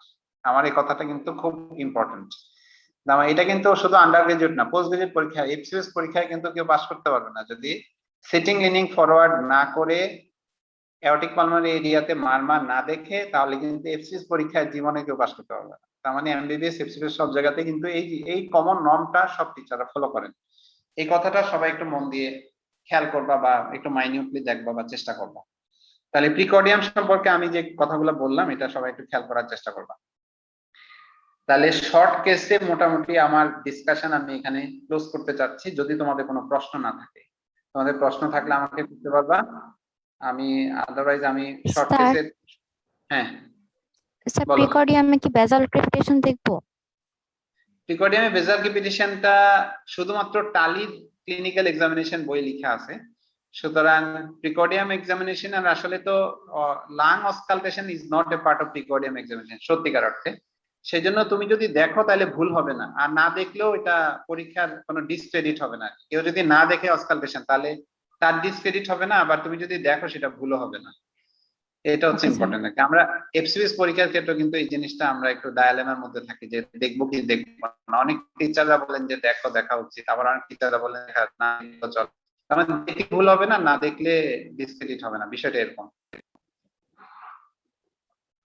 আর আরেকটা জিনিস, সব ক্লিনিক্যাল এক্সামিনেশনের ক্ষেত্রে একটা ক্লু দিয়ে দিই বা একটা ইম্পর্টেন্ট মেসেজ তোমাদেরকে জানাই দিচ্ছি, সেটা হলো যে অবশ্যই সব পরীক্ষার ক্ষেত্রেই রোগীর ডান পাশে থাকতে হবে। এটা সবাই তোমরা জানো। অনেক সময় টিচাররা, আমাদের টিচাররা এরকম না, তারপরেও ভুলে চলে অনেক সময় দেখা যায় টিচাররা রোগীর ডান পাশে দাঁড়ানো আছেন। এমনও হতে পারে যে হয়তো প্রথমে এসে দাঁড়াই গেছেন, হয়তো খেয়াল করেন নাই, আর তুমি মনে করতেছো স্যারদেরকে ভদ্রতার খাতিরে আমি বাম পাশ থেকে এক্সামিনেশন শুরু করে দিই। এটা কিন্তু হবে না। রেদা তুমি যদি টিচারকে রিকোয়েস্ট করো যে I want to stay in right side of the patient and start examination from right side of the patient, এই কথাটা বললে তোমার জন্য পজিটিভ হবে, মানে প্লাস পয়েন্ট হবে। টিচার ভাববে যে তুমি মেথডটা ভালো জানো। এটা কিন্তু ইম্পর্টেন্ট, রাইট সাইড থেকে শুরু করতে হবে। এবং আরেকটা জিনিস হলো যে তোমার in case of female patient তোমাকে স্ক্রিনিং চাইতে হবে। অ্যাটেন্ডেন্স এবং স্ক্রিনিং এই জিনিসটা কিন্তু আমরা ভুল করি, কমনলি ভুল হয়ে যায়। এটা একটা নর্মস, তাই না? ক্লিনিক্যাল এক্সামিনেশনের এটা একটা নর্মস যে আমি ফিমেল পেশেন্ট হলে অবশ্যই যেন স্ক্রিনিং এবং ফিমেল অ্যাটেন্ডেন্স চাই। এটা কিন্তু খুব ইম্পর্টেন্ট। এই জিনিসগুলো একটু খেয়াল রাখবা। আর কারো যেন এটা ভুল না হয়, কারো যেন গ্রিটিং এবং তোমার হলো যে পারমিশন পজিশন এই জিনিসগুলো না করে যেন কেউ এক্সামিনেশনে চলে না যাও। আবার তোমাকে বিশেষ করে অ্যানাসার হয়তো এমন হতে পারে যে তোমার ক্লিনিক্যাল এক্সামিনেশন শেষ, তোমাকে বলে তোমার ফাইন্ডিং বলো। এখন তুমি রোগীকে তোমার তাকে আবার ইয়া না করে, কাভার না করে চলে আসছো। ধরো তার পা খোলা, তুমি প্যারাপ্লেজিয়ার জন্য এক্সামিনেশন করছো, এখন তুমি ফাইন্ডিং বলার জন্য আসছো, বাট তুমি তার কাভার করো নাই, তার পাটা কাভার করে আসে নাই। এটা কিন্তু এগেইনস্ট নর্ম অফ এক্সামিনেশন, এটা কিন্তু কখনোই করা যাবে না, এটা স্ট্যান্ডার্ড না। তোমাকে অবশ্যই রোগীকে কাভার করে আসতে হবে, কারণ উনি মানে রোগী কিন্তু একজন হিউম্যান বিং, তাই না? দামি না। সুতরাং তাকে অবশ্যই কাভার করে আসতে হবে এবং তাকে ধন্যবাদ দিয়ে আসতে হবে। এটাও কিন্তু মার্কিং, এটার মধ্যে কিন্তু মার্কিং আছে যে তুমি রোগীকে কাভার করে দিয়ে আসছো, যেটা এক্সপোজ করছো সেটা কাভার করছো, অ্যাজ ওয়েল এজ তাকে ধন্যবাদ দিছো। এক্সামিনেশন কিন্তু গ্রিটিংস থেকে শুরু হয় এবং এক্সামিনেশন শেষ হয় রোগীকে ধন্যবাদ জানানোর মাধ্যমে। তার মানে এতটুকু কিন্তু তোমরা সবাই খেয়াল করবা। তাহলে শর্ট কেসে আমি মোটামুটি এতটুকুই। তোমাদের যদি কোয়েরি থাকে আমাকে বলতে পারো, যে কোনো শর্ট কেসে কোয়েরি থাকলে আমাকে জানাইতে পারো, নাহলে আমি লং কেসে প্রসিড করতে চাই। Sir value of the stethoscope দিয়ে কি প্রিকর্ডিয়ামে তো এমএসটা দেখে আর কোথাও দেখতে হয়? ভুল। বেল শুধুমাত্র অ্যাকচুয়ালি মাইট্রাল স্টেনোসিস দেখার সময় দেখতে হয়।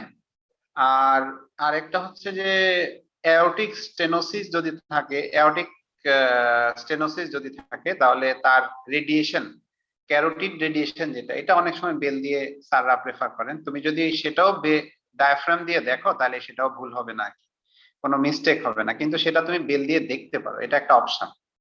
কিন্তু ডায়াফ্রাম দিয়ে দেখলে কোনো সমস্যা নাই আর কি। এছাড়া তো আচ্ছা, বেল আসলে নাই। স্যার ব্লাড প্রেশার আমরা প্রত্যেক হাতে একবার করে দেখবো নাকি দুইবার করে দেখবো স্যার? কোনটা? স্যার ব্লাড প্রেশার যখন আমরা মাপবো তাহলে আমরা প্রত্যেক হ্যাঁ। হাতে একবার করে মাপবো নাকি দুবার করে মাপবো? না, তুমি অবশ্যই একবার করে মাপবা। ব্লাড প্রেশার তুমি ডান হাতে একবার, বাম হাতে একবার, আর পোস্টারাল ড্রপ দেখার জন্য আরেকবার, এই তিনটা মেজারমেন্ট লাগে। প্রেশার মেজার করতে দিলে অবশ্যই ডান হাত, বাম হাত আর পোস্টারাল ড্রপ এটা দেখতে হয়। স্যার ব্লাড প্রেশার মাপার সময় মানে বাম হাত মাপার সময় কি বাম দিকে যাবো? হ্যাঁ হ্যাঁ, বাম হাত, ডান হাত মেজার করার সময় ডান পাশে দেখলা, আর বাম হাতে মেজার করার সময় বাম পাশেই যাবো। হ্যাঁ, অথবা যদি তুমি ডান পাশ থেকে দেখতে পারো, ওখানে এমন অনেক সময় হয় যে বেডের পজিশনটা এমন থাকে যে বাম পাশে যাওয়ার সুযোগ নাই, একদম দেওয়ালের সাথে অ্যাটাচ করা, তখন তো তুমি ডান পাশ থেকেই দেখতে হবে। স্যার আর ব্লাড প্রেশার বলার সময় কি আমরা ওই দুইটার গড় করে বলবো? না, দুইটার গড় না, তোমার যেটা হলো ম্যাক্সিমাম সেটা বলতে হয়। ব্লাড প্রেশার তো রাইট এবং লেফটের মধ্যে যেটা ম্যাক্সিমাম সেটা হচ্ছে ব্লাড প্রেশার, তাই না? সেটা তো তোমার গড় না, তো এভারেজ না, সেটা হচ্ছে তোমার ম্যাক্সিমাম যেই হাতে পাবে সেটাই হলো তার ব্লাড প্রেশার, সেটাই বলবো আর কি। স্যার পেশেন্ট যদি শুয়ে থাকে তাহলে কি আমরা কি তাকে বসায় নিব ব্লাড প্রেশার মাপানোর সময়, নাকি তাকে শোয়া এটা- অবস্থায়? না, এটা বসানো খুব একটা গুরুত্বপূর্ণ না, কারণ বসালে তো তুমি আর পোস্টারাল ড্রপ দেখতে পাচ্ছ না, তাই না? কারণ পোস্টারাল ড্রপ দেখতে গেলে তো সুপাইন এবং স্ট্যান্ডিং দুইটা মেজারমেন্ট লাগবে। আর আইডিয়াল পজিশন যেটা, সেটা তো চেয়ারে বসানো, হাতটা ঝুলাই রাখা, এবং ওইটা তো তুমি পারতেছো না পরীক্ষার হলে, তাই না? চেয়ার নাই, চেয়ারে হাত ঝুলানোর ব্যবস্থা নাই, সেটা করার সুযোগ নাই। সেই জন্য তুমি শোয়া থাকলে শোয়াতেই ব্লাড প্রেশার দেখে ফেলবা।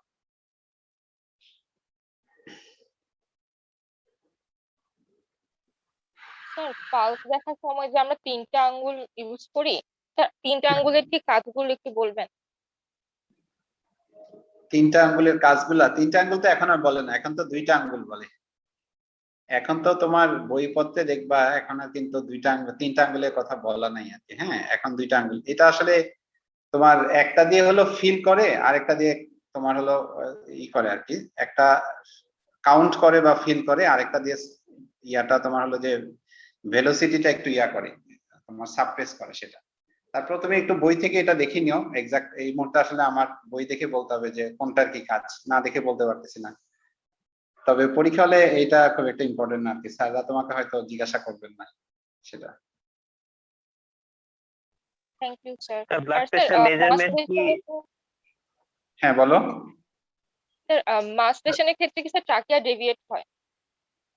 মাসলেশনের ক্ষেত্রে ট্রাকিয়া ডেভিয়েশন হওয়ার কথা না, কিন্তু হতে পারে। যদি ধরো প্যারাট্রাকিয়াল কোনো মাসলেশন নাই, ঠিক ট্রাকিয়ার পাশে মাস, সেটা বড় হইতেছে আর সাথে ট্রাকিয়াকে কম্প্রেস করতেছে, এমন হইতে পারে, তাই না? তার মানে প্যারাট্রাকিয়াল যদি মাস হয়, এই মাসটা যদি ডিস্টাল হয় মানে পেরিফেরাল মাসলেশন হয়, তাহলে তো সেটা ট্রাকিয়াকে ধাক্কা দিবে না বা টানবেও না, তাই না? কারণ মাস যদি লাং মাস হয় তাহলে ট্রাকিয়ার কোনো পজিশন চেঞ্জ করার কথা না। আর সেটা যদি ট্রাকিয়ার ঠিক পাশে হয় তাহলে ট্রাকিয়াকে চাপ দিয়ে উল্টা দিকে সরাই দিবে। আবার সেই মাসটা যদি কোলাপস করে তাহলে তো সেম ছেড়ে চলে আসবে। কিন্তু মনে রাখবা নর্মাল কথা যে মাসলেশনে ট্রাকিয়ার পজিশন চেঞ্জ হওয়ার কথা না। স্যার ব্লাড প্রেশারের ফাইন্ডিংস কি আমরা মানে রিডিংটা কি জোড় সংখ্যায় বলবো, নাকি 75/125 এরকম বলতে পারবো? না, বলতে পারবা তুমি এভারেজ একটা মানে ইয়া বল, স্ট্যান্ডার্ড একটা পয়েন্ট বলবা কি, এমন বলবা না 73 এটা বলবা না কি। তার মানে 73 কাছাকাছি যেই স্ট্যান্ডার্ড মাপ 75 সেটা বলবা। 123 বা 121 সেটা বলার দরকার নেই, কাছাকাছি যেটা স্ট্যান্ডার্ড, যেমন 120 অথবা 125 সেরকম একটা কাছাকাছি যেটা স্ট্যান্ডার্ড পয়েন্ট সেটা বলবা আর কি বলার ক্ষেত্রে, তাহলেই হবে। Thank you. স্যার মাসলেশনের পজিশনটা কোথায় হলে পেশেন্টের হর্সনেস অফ ভয়েস ডেভেলপ করবে? এটা আসলে তোমার এই প্রশ্ন যেটা করছো এটা তো তোমার পরীক্ষার জন্য গুরুত্বপূর্ণ না, কালকে যারা পরীক্ষা দিচ্ছ পরীক্ষাতে এটা জিজ্ঞাসা করবে না আর কি। হর্সনেস অফ ভয়েস যদি মাসলেশন থেকে হর্সনেস অফ ভয়েস অনেকগুলা কারণে হতে পারে। একটা হচ্ছে যদি ডাইরেক্ট কম্প্রেশন বা ইনভেশনের কারণে হতে পারে। লেফট রিকারেন্ট ল্যারিঞ্জিয়াল নার্ভটা হুক করে নিচে নামে, তাই না? আমরা জানি যে চেস্টে নামে, রাইট ল্যারিঞ্জিয়াল নার্ভটা নিচে নামে না। তো লেফট ল্যারিঞ্জিয়াল নার্ভে যদি সরাসরি লাং মাস চাপ দেয়, কম্প্রেশন করে, তাহলেও হতে পারে। আবার ইনভেশন যদি করে, কাছাকাছি আছে ইনভেশন করে, তাহলেও হতে পারে। আবার তোমার হলো যে ভোকাল কর্ডে যদি মেটাস্টেসিস হয় লাং সিএ লাং থেকে, তাইলেও কিন্তু হোর্সনেস হতে পারে। তার মানে হোর্সনেস হওয়ার জন্য শর্ত যেটা হয়, ভোকাল কর্ডে ঝামেলা হইতে হবে সরাসরি, যেটা মেটাস্টেসিসের মাধ্যমে হয়, অথবা ভোকাল কর্ডকে সাপ্লাই দিচ্ছে যে নার্ভ, অর্থাৎ লেফট মানে রিকারেন্ট ল্যারিঞ্জিয়াল নার্ভ, সেই নার্ভকে ইনভেট করতে হবে অথবা কম্প্রেস করতে হবে, তাইলে তার হর্সনেস অফ ভয়েস হবে। সেটা তোমার পরীক্ষা হলের জন্য কিন্তু ইম্পর্টেন্ট না। আর কোনো কোশ্চেন করবা কিনা? পরীক্ষা মানে এক্সাম ওরিয়েন্টেড করলে ভালো আর কি কোশ্চেন গুলা, কারণ সবকিছু তো তোমাদের এখন। স্যার হ্যাঁ। পালস এক্সামিনেশনে কোশ্চেন কি করতে পারে স্যার? আমি এক্সামিনেশন করার পরে রিডিং কোশ্চেন কি করতে পারে? পালস থেকে আসলে কোশ্চেন করার জন্য তোমাকে দেয়া হবে না সত্যিকার অর্থে, এটা হলো ইন্ট্রুসেন্স। মানে পালস এক্সামিনেশনে মূলত তোমার মেথডটা দেখার জন্য অ্যানালাইসিস করতে দিবেন, এটা হলো ইম্পর্টেন্ট মেসেজ তোমাদের জন্য। পালসে আসলে রেডিও রেডিয়াল ডিলে আছে, রেডিও ফিমেরাল ডিলে আছে, বা পেরিফেরাল ভাস্কুলার ডিজিজ আছে, এরকম পেশেন্ট কিন্তু তোমাদের দেয়া হবে না অ্যাকচুয়ালি। পালস তোমাদের দেয়া হবে মূলত দেখার জন্য যে পালস এক্সামিনেশন মেথডটা তুমি জানো কিনা পারো কিনা সেটা। তোমাকে এখানে আর পালস ডিটেল কোনো কোশ্চেনে যাওয়ার সুযোগ কম, কারণ পালস এক্সামিনেশন তো একটু বড়, আবার ফাইন্ডিং গুলা বলবা তুমি যদি ম্যাথমেটিক্যালি করো আর তেমন কোনো তোমাকে কোশ্চেন করার সুযোগ আসলে কম, এমবিবিএস লেভেলে কম আর কি, বা করবে না তোমাকে। তোমাকে জাস্ট মেথডটা দেখবে যে তুমি ম্যাথমেটিক্যালি করতেছো কিনা, সেটা ইম্পর্টেন্ট। কারণ এখানে তোমাকে নিশ্চয়ই high volume pulse, low volume pulse, বা ধরো রেডিও ফিমোরাল ডিলে এরকম কোনো ফাইন্ডিং এমবিবিএস লেভেলে অ্যাটলিস্ট দেওয়ার কথা না, দিয়ে তোমাদেরকে কনফিউজ করবে না স্যাররা। বা থাকলেও সেটা তুমি না বললেও তোমার ভুল হবে না, যদি তোমার মেথডটা ঠিক থাকে তাহলেই হবে। আসসালামু আলাইকুম স্যার। ওয়ালাইকুম আসসালাম, বলো। স্যার ওই ক্যারোটিড পালসটা কি স্যার আমরা থাম দিয়ে দেখবো নাকি স্যার ওই ম্যাকলিওডের মতো 3 আঙ্গুল দিয়ে দেখবো স্যার? ম্যাকলোডে যেভাবে আছে সেভাবেই দেখবা। ম্যাকলোডে আচ্ছা। ওইভাবেই দেখবা। স্যার ট্রাকিয়াটা কেমনে দেখবো স্যার, 1 আঙ্গুল না 3 আঙ্গুল? ট্রাকিয়াটা আসলে তোমার হলো যে আঙ্গুল তো একটাই দেখা ব্যবহার, মানে এক আঙ্গুল যেটা ম্যাকলিওডে যেটা বলা আছে ওইভাবে আসলে স্যারদের ওরিয়েন্টেশন নাই। আমরা আমাদের টিচাররা কিন্তু ওইভাবে ওরিয়েন্টেড না যেভাবে ম্যাকলিওডে বলা আছে যে একটা আঙ্গুল দিয়ে। আমরা আমাদের টিচাররা মূলত ওই যে 3টা আঙ্গুলের প্র্যাকটিসে বেশি অভ্যস্ত, তার মানে দুই পাশে 2টা আঙ্গুল স্টার্নাল নচে দিয়ে তোমার হলো যে মাঝখানের আঙ্গুলটা হলো একদম ট্রাকিয়ার লোয়ার মোস্ট পজিশনে। এটা হচ্ছে ইম্পর্টেন্ট, এই জিনিসটা সবাই একটু খেয়াল করো যে ট্রাকিয়ার লোয়ার মোস্ট পজিশনে স্টার্নোক্লেইডোমাস্টয়েড মাসলের সাথে রিলেশনটা মূলত দেখা হয় একদম লোয়ার মোস্ট পজিশনে। এটা হচ্ছে ইম্পর্টেন্ট, তুমি যদি উপরে দেখো তাহলে কিন্তু বুঝতে পারবে না। তার মানে একদম লোয়ার মোস্ট পজিশনে তোমার স্টার্নোক্লেইডোমাস্টয়েড মাসলের সাথে রিলেশনটা দেখা লাগে, যে কোনোটা থেকে গ্যাপ কম কিনা সেটা দেখা লাগবে। স্যাররা আসলে 3 আঙ্গুলে বেশি অভ্যস্ত আর কি আমাদের টিচাররা।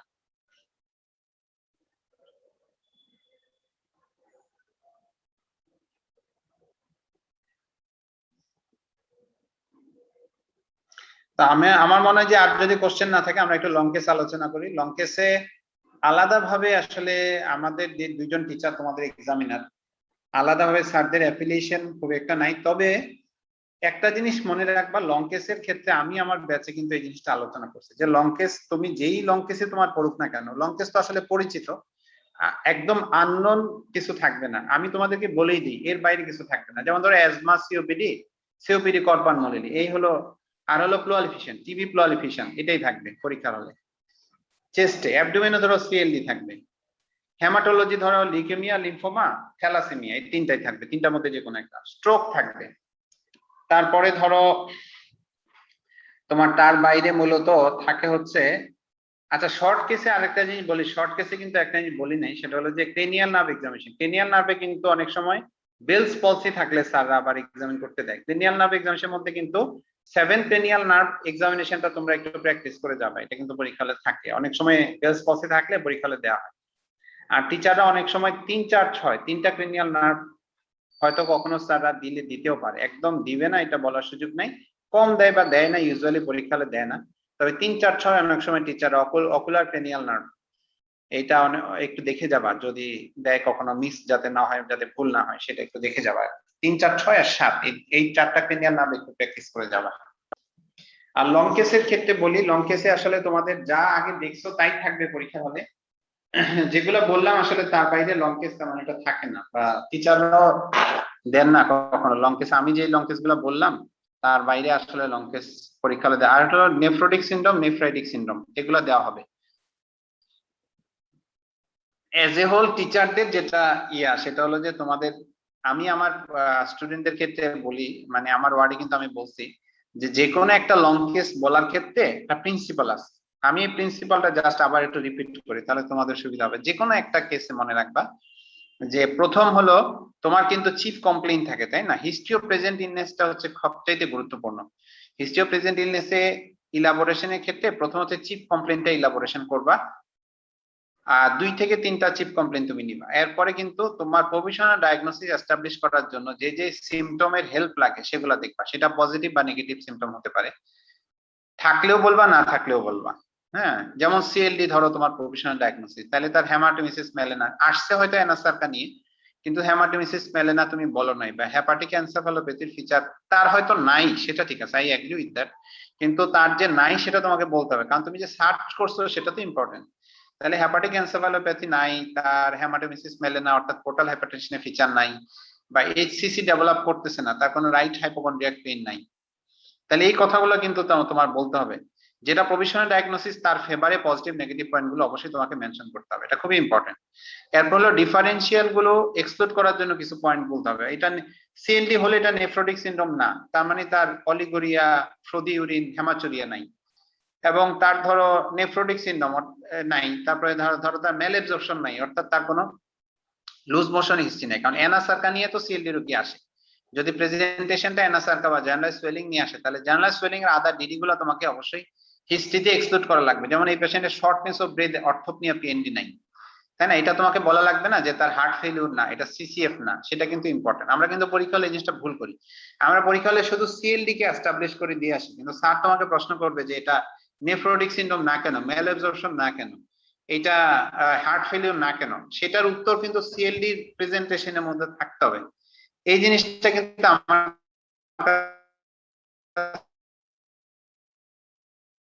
খুব ইম্পর্টেন্টলি তোমাদের মানে নিতে হবে। পরীক্ষা দাও লং কেসের ক্ষেত্রে যেটা তোমার ডায়াগনোসিস সেটা এস্টাবলিশ করতে হয়, আর ডিডি গুলো কিন্তু আলাদা করতে হয়। এই কমন প্রিন্সিপালটা কিন্তু আমরা ভুলে যাই পরীক্ষা হলে। যেমন সিএলডি পেশেন্ট হলেও সিএলডি এর পেশেন্ট যে কোনো জার্নালাইজ সোয়েলিং এর পেশেন্ট কিন্তু বেডসাইড এইচসিটি ইজ মাস্ট। তার মানে এই পেশেন্টটা সিওপিডি পালমোনারি হলেও যার লেগ সোয়েলিং আছে তার কিন্তু তোমাকে বেডসাইড এইচসিটি করতে হবে। তার মানে কারো যদি লেগ সোয়েলিং থাকে তার কিন্তু বেডসাইড এইচসিটি ইজ দা মাস্ট। তোমাকে টেস্ট টিউব দেওয়া হবে এবং তোমাকে স্ট্রিপও দেওয়া হবে মিলাই নেওয়ার জন্য, তার মানে ম্যাটেরিয়াল তোমাকে দেওয়া হবে বেডসাইড এইচসিটি করার জন্য। এই নিয়ে তোমার দুশ্চিন্তার কোনো কারণ নাই, কিন্তু তোমার এইচসিটি করা লাগবে, that is must.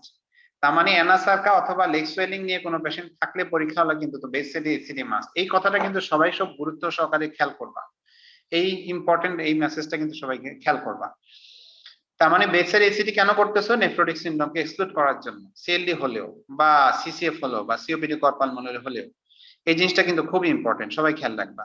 R nephrotic syndrome diagnosis যদি হয় তাহলেও কিন্তু তোমার বেডসাইড এইচসিটি করা লাগতেছে, এবং তখনও কিন্তু তোমার সিএলডি এক্সক্লুড করা লাগতেছে। জন্ডিসের হিস্ট্রি নাই, হেমাটোমিসিস মেলেনা এবং এনসেফালোপ্যাথি হিস্ট্রি নাই, এই কথাগুলো কিন্তু অবশ্যই তোমাকে বলা লাগতেছে। তার মানে তোমার লং কেস বলার ক্ষেত্রে কিন্তু এই জিনিসটা খুব ইম্পর্টেন্ট। আবার সিওপিডি হলে অ্যাজমা না কেন, হার্ট ফেলিউর না কেন, এটা কিন্তু বলা লাগতেছে, তাই না? তার মানে এই কথাটা সব টিচারদের ক্ষেত্রেই গুরুত্বপূর্ণ, যে টিচাররা চান যে একটা থ্যালাসেমিয়া তুমি বলছো, তাহলে এটা লিউকেমিয়া না কেন? হ্যাঁ, তার তো হেপাটোস্প্লেনোমেগালি এনিমিয়া আছে, তাহলে এটা লিউকেমিয়া লিম্ফোমা না কেন? আবার ধরো লিউকেমিয়া বলছো, সেটা লিম্ফোমা না কেন, থ্যালাসেমিয়া না কেন? তাহলে এই জিনিসগুলো কিন্তু তোমাকে ক্লিনিক্যাল আলোচনার মধ্যে বলা লাগবে, তাই না কথাটা? তাহলে এটা খুবই গুরুত্বপূর্ণ, সবাই খেয়াল রাখবা। আর তোমার হলো যে লং কেসের ক্ষেত্রে লং কেস 30 মিনিট সময় থাকে আর 10 মিনিট গোছানোর জন্য থাকে। আর লং কেসে আসলে পাঁচটা নির্ভর করে। আমি একটা কথা বলি তোমাদেরকে, যে লং কেস টিচাররা পাস করানোর সিদ্ধান্ত নেয় তোমার প্রেজেন্টেশনের উপরে। আসলে তুমি যদি প্রেজেন্টেশনে একটু স্মার্ট হও এবং প্রেজেন্টেশন ক্লিয়ার, তোমার কেস প্রেজেন্টেশনে যদি তুমি তোমার প্রভিশনাল ডায়াগনোসিসকে সুন্দরভাবে বুঝাইতে পারো এবং ডিডি গুলাকে আলাদা করতে পারো, তখনই কিন্তু তোমার পাস ডিসিশন হয়ে যায়। আর যদি তোমার সিমটম অ্যানালাইসিসটা ভালো না হয় বা ডিডি এক্সক্লুশন না হয়, তাহলে কিন্তু মানে তখন আর পরীক্ষাটা ভালো থাকে না।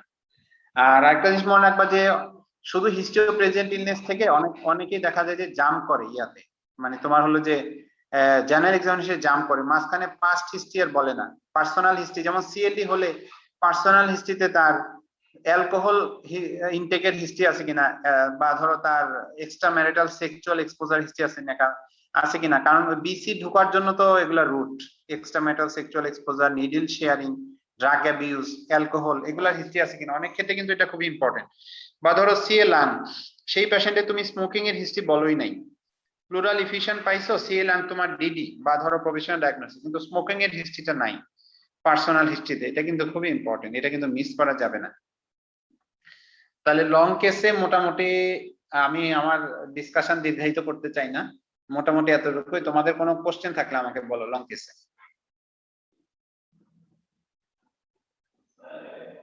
কোনো কোয়েরি থাকলে বলতে পারো। না স্যার, সেলাইন ফিচার বলার সময় কি স্যার নেগেটিভ ফাইন্ডিংস গুলা কি বলতে হবে যেগুলো অ্যাবসেন্ট? হ্যাঁ, সেটাই। সেলাইন ফিচারের সময় হচ্ছে তোমার নেগেটিভ ফাইন্ডিং বলতে ক্লিনিক্যাল এক্সামিনেশনে যেটা নাই সেটা বলার দরকার নাই। ক্লিনিক্যাল এক্সামিনেশনে নাই, তুমি পাও নাই, সেটা বলার দরকার নাই। কিন্তু হিস্ট্রিতে কিছু নেগেটিভ পয়েন্ট ইম্পর্টেন্ট, যেমন সিএলডি তোমার ডায়াগনোসিস, তো তোমার পেশেন্টের এনসেফালোপ্যাথির হিস্ট্রি নাই, হেমাটোমেসিস মেলানার হিস্ট্রি নাই, কিন্তু এই কথাটা কিন্তু সেলিন ফিচারও হিস্ট্রির মধ্যে ইনক্লুড করা লাগবে, কারণ এটা important negative history for your clinical diagnosis. কিন্তু এই পেশেন্টের ধরো ক্লাবিং নাই, লিউকোনাইকিয়া নাই, সেটা কিন্তু বলা লাগবে না যে ক্লাবিং নাই, লিউকোনাইকিয়া নাই। যেটা পাও না সেটা বলবা না, যেটা পাইছো সেটাই বলবা। সেলিন ফিচারে তো যেটা পাইছো শুধু ইম্পর্টেন্ট সেটাই বলবা। কিন্তু আরেকটা হলো যে যদি লং কেসে স্যাররা কিন্তু বলে যে প্রেজেন্ট ইউর কেস বললেও কিন্তু তোমরা সেলিন ফিচারই বলবা, এটা মনে রাখবা সবাই। প্রেজেন্ট ইউর কেস বললে কিন্তু শুরু থেকে বিসমিল্লাহ থেকে একদম particular of the patient, chief complain এইভাবে না বললে সেলিন ফিচারটা বলবা। মানে অ্যাকচুয়ালি মডিফাইড সেলিন ফিচার হচ্ছে তোমার প্রেজেন্ট ইউর কেস বললে এইভাবেই করা লাগে। ইম্পর্টেন্ট। আর কোনো কোশ্চেন? আমার কিন্তু ওই যে দেখলাম টাইম কমে আসতেছে, এরপরে হয়তো আবার একটা লিংক দেওয়া লাগবে যদি তোমরা আগ্রহী থাকো। বলো স্যার লিউকেমিয়া অ্যাকিউট বা ক্রনিক কিভাবে কখন বলবো? এটা খুব একটা ইম্পর্টেন্ট কোশ্চেন, খুবই ইম্পর্টেন্ট কোশ্চেন। একটা জিনিস মনে রাখবা, লিউকেমিয়াতে তোমরা ডায়াগনোসিস বলার ক্ষেত্রে এটা খুবই সবাই খেয়াল করো প্লিজ, এই কোশ্চেনটা কিন্তু খুবই ইম্পর্টেন্ট একটা কোশ্চেন। লিউকেমিয়া ডায়াগনোসিসের ক্ষেত্রে কিন্তু আমরা অ্যাকিউট লিউকেমিয়াটা না বলাটা ভালো।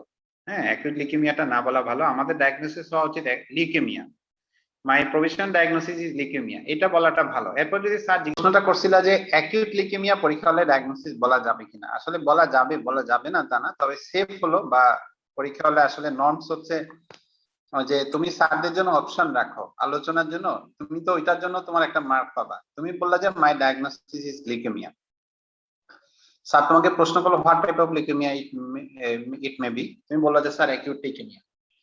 এরপরে তুমি তোমার রেশনালিটি বললা কেন অ্যাকিউট লিউকেমিয়া বললা। আবার যদি তুমি অ্যাকিউট লিউকেমিয়া বলো, সেটা বলার রেশনালিটি থাকতে হবে। যেমন অ্যাকিউট লিউকেমিয়া বলতে গেলে অ্যাকিউট বোন মেরো ফেলিউরের পয়েন্ট থাকতে হবে ক্লিনিক্যাল হিস্ট্রি এবং এক্সামিনেশন, তাই না? অ্যাকিউট বোন মেরো ফেলিউর বলতে ডব্লিউবিসি ফেলিউর তার মানে ইনফেকশন, আরবিসি ফেলিউর তার মানে এনিমিয়া, আর প্লাটিলেট ফেলিউর তার মানে ব্লিডিং।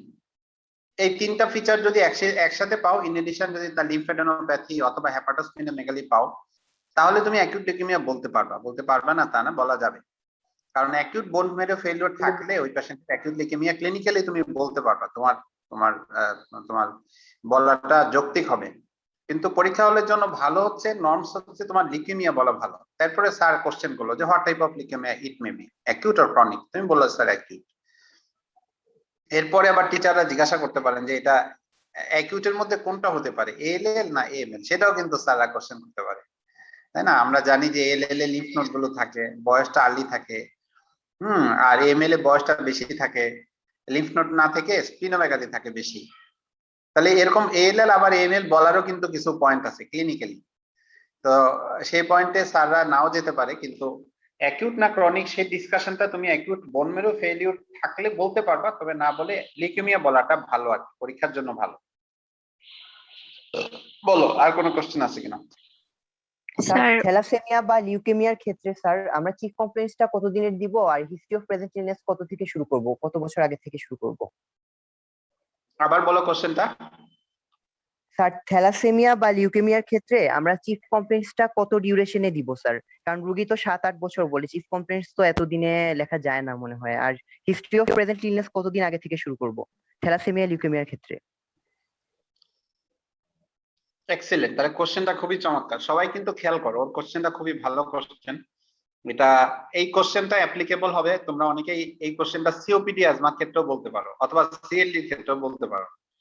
কারণ অ্যাজমা পেশেন্ট হয়তো বা সিওপিডি পেশেন্ট হয়তো 10 বছর যাবত ডায়াগনোসড, এর মধ্যে সে 4-5 বার হাসপাতালে ভর্তি হয়েছে, এখন আসছে গত 1 সপ্তাহ বা 10 দিন যাবত তার শর্টনেস অফ ব্রেথ, কাশি বেড়ে গেছে, সেই জন্য সিওপিডি অ্যাজমা তার না বাড়লে ভর্তি হবে না। তার মানে সিওপিডি অ্যাজমা পেশেন্ট তোমার কাছে আসছে অ্যাকিউট এক্সাজারবেশন নিয়ে, সে হয়তো তার ডায়াগনোসিস জানে এবং সে ট্রিটমেন্টও জানে, এমন হতে পারে। আবার থ্যালাসেমিয়া পেশেন্ট মানে লাইক দ্যাট অফ থ্যালাসেমিয়া পেশেন্টের কিন্তু আগে থেকে ডায়াগনোসিস জানে, অধিকাংশ রোগী জানে, কারণ সিন্স চাইল্ডহুড সে ব্লাড ট্রান্সফিউশন নিচ্ছে, সে তো ডায়াগনোসিস মুখস্থ, ওষুধের নামও বলতে পারবে। তাহলে ওষুধের নামও বলতে পারবে, বিশেষ করে আয়রন চিলেটিং এজেন্ট অনেকে পায়, ডিফেরিপ্রন বা ডিফেরাসিরক্স অথবা ডেসফেরিঅক্সামাইন এগুলা পায়, সে ওগুলার নামও বলতে পারে। তাহলে যে ক্ষেত্রে রোগী ডায়াগনোসিস বলতে পারে বা ট্রিটমেন্টের নাম বলতে পারে অথবা রোগীর ডায়াগনোসিস সম্পর্কে খুব ভালোভাবে জানে এবং তুমিও স্যাঙ্গুইন যে রোগীর ডায়াগনোসিসটা সঠিক ক্লিনিক্যাল পয়েন্ট অফ ভিউতে, সেক্ষেত্রে তুমি শুরু করতে পারো diagnose case of COPD or diagnosed case of bronchial asthma now presented to us with increasing shortness of breath and cough for last 10 days, এভাবে শুরু করতে পারো। তার মানে বোঝা গেল যে সে ডায়াগনোসড কেস, আগে অনেকবার হয়তো সে ভর্তি হয়ে থাকতে পারে অথবা আউটডোর বেসে চিকিৎসা পাইছে, আর এইবার তার কাশি এবং শ্বাসকষ্ট বেড়ে যাওয়ার কারণে সে হাসপাতালে ভর্তি হয়েছে। আর ঠিক তেমনি থ্যালাসেমিয়ার patient diagnosed case of thalassemia since childhood অথবা for last 10 years now admitted in the SOMCH medicine department with the complaint of exertional shortness of breath অথবা shortness of breath for last 1 month। Thalassaemia patient কিন্তু হাসপাতালে ভর্তি হয় তোমরা নিশ্চয়ই জানো শুধুমাত্র ব্লাড ট্রান্সফিউশনের জন্য। ব্লাড ট্রান্সফিউশনের জন্য ভর্তি ছাড়া সাধারণত কোনো রোগী ভর্তি হয় না, শুধুমাত্র ব্লাড, যে রোগী লং কেস হিসেবে পরীক্ষা হলে থাকবে তা সেও ভর্তি হয়েছে অ্যাকচুয়ালি ব্লাড ট্রান্সফিউশনের জন্য। এবং ব্লাড ট্রান্সফিউশন সে কেন করতে হইলো, কারণ গত 1-2 মাস যাবত তার আবার একটু হাঁটলে শ্বাসকষ্ট হয়, এই কারণে সে এনিমিয়ার সিমটম নিয়ে, মূলত থ্যালাসেমিয়া রোগী মূলত এনিমিয়ার সিমটম নিয়েই ভর্তি হয়। তার মানে এনিমিয়ার সিমটমটা হবে তোমার চিফ কমপ্লেইন। আবার অনেক সময় এমন হতে পারে যে না, তার এনিমিয়া সিমটম নাই, সে রুটিন ব্লাড ট্রান্সফিউশনের জন্য আসছে, তাকে বলা হয়েছে 3 মাস পর পর ব্লাড ট্রান্সফিউশন করার জন্য, সেই জন্য তার হয়তো এনিমিয়ার সিমটম থাকলে খুব মানে সেটা নেগলিজিবল, তখন diagnosed case of thalassemia now admitted for blood transfusion in medicine SOMCH এভাবেই বলবা। কিন্তু তখন আবার বলা লাগবে যে এইবার তো সে ব্লাড ট্রান্সফিউশনের জন্য ভর্তি হয়েছে, কিন্তু সে how he was diagnosed, what was the primary symptom of that patient, তখন কিন্তু তোমাকে প্রাইমারি কিভাবে সে সিমটম ছিল, কিভাবে সে ডায়াগনোসিস হলো, এটা কিন্তু তোমাকে বলা লাগবে। যেমন অ্যাজমা সিওপিডি বললেও 10 years back he was diagnosed as a case of bronchial asthma on the basis of paroxysmal shortness of breath and cough during winter season and positive family history, তার allergy history ওগুলো থাকবে, ওইটা কিন্তু বলা লাগবে। and at that time he was given 10 years back, at that time he was given inhaler with which he was symptomatically better। এই কথাটা বললা যে 10 বছর আগে তার পিরিয়ডিক শর্টনেস অফ ব্রেথ বা প্যারোক্সিসমাল শর্টনেস অফ ব্রেথ নিয়ে সে, বা ধরো recurrent shortness of breath and cough নিয়ে বা occasional shortness of breath and cough নিয়ে সে ফিজিশিয়ান কনসাল্ট করছিল, তখন তাকে ইনহেলার দিছিল এবং he was better with inhaler, but for last 10 days his shortness of breath and cough increased in intensity and severity, তাই না? তাহলে এইভাবে বলবো। আবার থ্যালাসেমিয়া ডায়াগনোসিস হয়েছিল 10 বছর আগে, এবার সে ব্লাড ট্রান্সফিউশন অথবা শর্টনেস অফ ব্রেথ নিয়ে আসছে, তাহলে থ্যালাসেমিয়া বলার ক্ষেত্রে কি কি স্পেকট্রাম তোমাকে কভার করা লাগবে? একটা হচ্ছে ডিজিজ, থ্যালাসেমিয়া ডিজিজ হিসাবে আমরা জানি এনিমিয়া জন্ডিস করে, তাই না? তাহলে এনিমিয়ার সিমটম আর জন্ডিস আছে কিনা এই কথাটা কিন্তু তোমার হিস্ট্রিতে থাকা লাগবে। আবার থ্যালাসেমিয়ার কমপ্লিকেশন দুইটা, একটা হলো হার্ট ফেলিউর, সেটা আছে কিনা তোমাকে হিস্ট্রিতে বলা লাগবে। তার মানে অর্থোপনিয়া পেনডি জার্নালাইজ সোয়েলিং আছে কিনা, তার মানে সিসিএফ। এনিমিয়া থেকে আমরা জানি বাইভেন্ট্রিকুলার হার্ট ফেলিউর হয়, তাই না? সিসিএফ হয়। তাহলে এনিমিয়াতে তার সিসিএফ হয়েছে কিনা বা আগে হয়েছিল কিনা, ডায়াবেটিক সে পাচ্ছে কিনা, এটা ইম্পর্টেন্ট। আরেকটা হলো যে থ্যালাসেমিয়ার আরেকটা কমপ্লিকেশন কি, হেমোক্রোমাটোসিস। তাহলে হেমোক্রোমাটোসিসের কোনো ফিচার তার শরীরে আছে কিনা, এটা কিন্তু ইম্পর্টেন্ট ক্লিনিক্যাল হিস্ট্রির মধ্যে। অর্থাৎ generalised darkening and blackening of the skin, তারপরে ডায়াবেটিস আছে কিনা, তার আমরা জানি প্যানক্রিয়াসে ডিপোজিশন হয়, আয়রন ডিপোজিশন হয়, থাইরয়েডে ডিপোজিশন হয়, হাইপোথাইরয়েড হয়, অর্থাৎ ওয়েট গেইন আছে কিনা, কোল্ড ইনটলারেন্স আছে কিনা, তারপরে জয়েন্টে ডিপোজিশন হয়, জয়েন্ট পেইন আছে কিনা, টেস্টিকুলার ডিপোজিশন হয়, ইনফার্টিলিটি আছে কিনা। তার মানে সব পয়েন্ট না বললেও লাংয়ে ডিপোজিশন হয়, হেমোসিডারোসিস অথবা ডিপিএলডি আছে কিনা, শর্টনেস অফ ব্রেথ। তার মানে কিন্তু তোমার কিছু কিছু তোমাকে বলতে হবে, অ্যাটলিস্ট তুমি generalised darkening of the skin and blackening of the skin আছে কিনা, এই একটা পয়েন্ট বললেও তো স্যার বুঝতে পারবে যে তুমি হেমোক্রোমাটোসিসকে টাচ করছো। তার মানে থ্যালাসেমিয়াতে মূলত দুইটা জিনিস স্যাররা চান, একটা হলো থ্যালাসেমিয়া রোগের দুইটা সিমটম, একটা হলো এনিমিয়া জন্ডিস, আবার অনেক ক্ষেত্রে স্প্লিনোমেগালি। রোগী বলে যে আমার চাকা আছে পেটের মধ্যে, অনেক ক্ষেত্রে কিন্তু রোগী বলবে যে আমার পেটে চাকা, এই চাকা নিয়ে আমি আসছি, বা চাকা নিয়ে সে প্রথম ফিজিশিয়ানের কাছে গেছিল, স্প্লিনোমেগালি, ওইটা নিয়ে সে ডায়াগনোসিস হয়েছে, সেটাও কিন্তু হতে পারে। তার মানে এনিমিয়া জন্ডিস স্প্লিনোমেগালি তিনটা হচ্ছে থ্যালাসেমিয়ার ডিজিজ ম্যানিফেস্টেশন। আর থ্যালাসেমিয়ার কমপ্লিকেশন হচ্ছে দুইটা, একটা হচ্ছে তার হেমোক্রোমাটোসিস, আর একটা হচ্ছে এনিমিয়ার কারণে এনিমিক হার্ট ফেলিউর, যদি সে ব্লাড ট্রান্সফিউশন প্রপারলি না করে থাকে। তাহলে এই তিনটা স্পেকট্রাম থ্যালাসেমিয়াতে কিন্তু তোমার কভার করা লাগবে। আমার কথা বুঝতে পারছো? স্যার একটা কোশ্চেন ছিল স্যার, ওই যে sir diagnosed case of thalassaemia, সেটা ডায়াগনোসড কেস অফ সিএফএল যদি স্যার এরকম 5 বছর বা 10 বছর ধরে থাকে, স্যার আমরা তো মানে এতদিন নরমালি একটা হিস্ট্রি নিয়ে অভ্যস্ত, তো স্যার আমরা যদি ওইভাবেই প্রেজেন্ট করি, মানে এইভাবে না লিখি, তাহলে কি কোনো অসুবিধা হবে? না, কোনো সমস্যা নাই। তোমরা যদি ডায়াগনোস কেস বলতে না চাও তাহলেও কোনো সমস্যা নাই। সেক্ষেত্রে তুমি বলবা একদম শুরু থেকে তোমাকে সিমটমস, এইবার যে কারণে অ্যাডমিশন হলো এটা আগে হাইলাইট করতে হবে। তাহলে তোমাকে চিফ কমপ্লেইন হবে তোমার shortness of breath for last 10 days, increasing shortness of breath for last 10 days, shortness of breath and cough for last 10 days। এটা আগে এইবারের প্রেজেন্ট ইলনেসটা তোমাকে আগে ইলাবোরেট করতে হবে, যে এই গত 10 দিন তার শর্টনেস অফ ব্রেথ এবং কাফ কেমন ছিল সেটা আগে ইলাবোরেট করতে হবে। এরপরে বলতে হবে যে he has similar history of recurrent attack of shortness of breath and cough for last 10 years. এটা হলো অ্যাজমার ক্ষেত্রে। আর সিওপিডির ক্ষেত্রে he has history of cough and shortness of breath for last 5 years which was progressive and persistent with occasional exacerbation for which he has history of admission in medicine SUMCH 4 episodes before this one. অর্থাৎ এই এপিসোডের আগে সে আরো 4 বার ওসমানী মেডিকেলে ভর্তি হয়েছে acute exacerbation নিয়ে, কিন্তু তার এই শর্টনেস অফ ব্রেথ এন্ড কাফটা পারসিস্টেন্ট এবং প্রোগ্রেসিভ ছিল, সেটা হচ্ছে ইম্পর্টেন্ট। আর অ্যাজমার ক্ষেত্রে আমরা জানি রিকারেন্ট।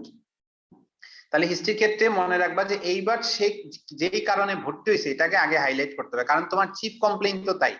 রোগী তো 10 বছরের কমপ্লেইন নিয়ে তোমার কাছে ভর্তি হয় নাই, বুঝছো না কথাটা? হসপিটালে সে 10 বছরের শ্বাসকষ্ট নিয়ে তো ভর্তি হয় নাই। সেই কারণে চিফ কমপ্লেনের মধ্যে মূলত এইবারের যে এপিসোডের কারণে বা যে সিমটমের কারণে ভর্তি হয়েছে সেটাকে বলতে হয়। এরপরে তুমি ডায়াগনোস কেস না বললেও এরপরে হিস্ট্রিটা এমন ভাবে বলতে হবে যাতে হিস্ট্রিটা টুয়ার্ডস ইওর প্রভিশনাল ডায়াগনোসিস, অর্থাৎ অ্যাজমা হলে অ্যাজমা, সিওপিডি হলে সিওপিডি, এমন কিছু পয়েন্ট বলতে হবে যেটা দিয়ে অ্যাজমা ডিনোট করা যায় বা সিওপিডি ডিনোট করা যায়। বা থ্যালাসেমিয়া তুমি ডায়াগনোস কেস বললা না, বললা যে এবার সে shortness of breath নিয়ে আসছে for last 1 month but doesn't have any history of PND orthopnea, তার মানে হার্ট ফেলিউর নাই বা আছে, and he has, এরপরে তুমি চিফ কমপ্লেইন ইলাবোরেশনের পরেই বললা যে he has history of repeated blood transfusion for similar symptom within last 5 years, মানে এইরকম এনিমিয়ার সিমটম নিয়ে সে গত 5 বছরে অসংখ্যবার হাসপাতালে ভর্তি হয়েছে এবং he got blood transfusion। এই যে একটা কথা বললা, এটা বললেই কিন্তু বোঝা যাচ্ছে যে গত 5 বছরে অ্যাকচুয়ালি সে থ্যালাসেমিয়া লাইকলি ডায়াগনোসিস ছিল, কারণ থ্যালাসেমিয়া ছাড়া আমাদের দেশে আর কোন রোগে কিন্তু রিপিটেড ব্লাড ট্রান্সফিউশন অল্প বয়সে করে না, তাই না? তার মানে তখনই তুমি রিপিটেড ব্লাড ট্রান্সফিউশন হিস্ট্রি ছিল, তার সাথে জন্ডিস আছে এবং তার সাথে একটা লেফট হাইপোকন্ড্রিয়াক মাস আছে বা স্প্লিনোমেগালি আছে, অর্থাৎ তার এনিমিয়া, জন্ডিস, স্প্লিনোমেগালি আছে এবং এর সাথে তার গত 5 বছর যাবত অসংখ্যবার ব্লাড ট্রান্সফিউশনের হিস্ট্রি আছে। তার মানে এটাই তো ডিনোট করে যে এটা থ্যালাসেমিয়া। যদিও তুমি বললা না যে ডায়াগনোস কেস অফ থ্যালাসেমিয়া, আর ডায়াগনোস কেস অফ থ্যালাসেমিয়া বললে কোনো অসুবিধা নেই, এটা কোনো ভুল হবে না। আর না বলতে চাইলে তুমি এইবারে সিমটমটা ইলাবোরেট করবা আর পিছনের হিস্ট্রিটা অন কোয়েরিতে বলবা, তাহলেই হবে। স্যার সেক্ষেত্রে হিস্ট্রি অফ প্রেজেন্ট ইলনেসের শুরুতে according to the statement he was reasonably well কতদিন আগে বলবো? এটা তো definitely reasonably well 10 days back or 1 month back.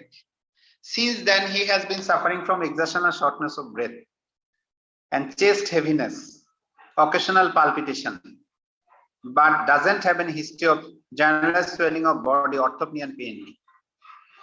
And on query patient gives history of similar repeated admission with similar symptom in last 5 years, and after admission he got blood, he was given blood transfusion, repeated episodes, and was discharged with clinical improvement. তুমি তখন তো বলতে পারতেছো না যে 10 বছর যাবত অসুস্থ সে রিজনেবলি এই 10 বছরের অসুস্থতা নিয়ে তো এবার হাসপাতালে ভর্তি হয় না। অ্যাকচুয়ালি চিফ কমপ্লেইনের যে আইডিয়া, মনে রাখবা যে চিফ কমপ্লেইনের আইডিয়াটা হচ্ছে যে কমপ্লেইন নিয়ে সে হাসপাতালে ভর্তি হয়েছে এবং হিস্ট্রি অফ প্রেজেন্ট ইলনেসের প্রথম যে কমপ্লেইনটা তোমাকে টার্গেট করা লাগে সেটা হলো চিফ কমপ্লেইন। তাহলে চিফ কমপ্লেইন যেটা যে ডিউরেশনের ইলনেস সেটাই তো তোমার হওয়া উচিত, তোমার ডিউরেশন অফ ইলনেস। এরপরে অন কোয়েরি বলে তুমি তার এই লম্বা ডিউরেশনের ইলনেসটাকে তুমি হাইলাইট করবা, সেটা হচ্ছে ইম্পর্টেন্ট। এতে কোনো অসুবিধা নাই, এটা নিয়ে কনফিউজ করার কিছু নাই আর কি, বুঝছো না কথাটা? Okay sir, thank you sir. তাহলে চিফ কমপ্লেনের লাম্পের কথাটা মানে স্ক্রিনের কথাটা তাহলে আর না নি, কারণ স্ক্রিনটা তো অনেক বছর ধরে আছে।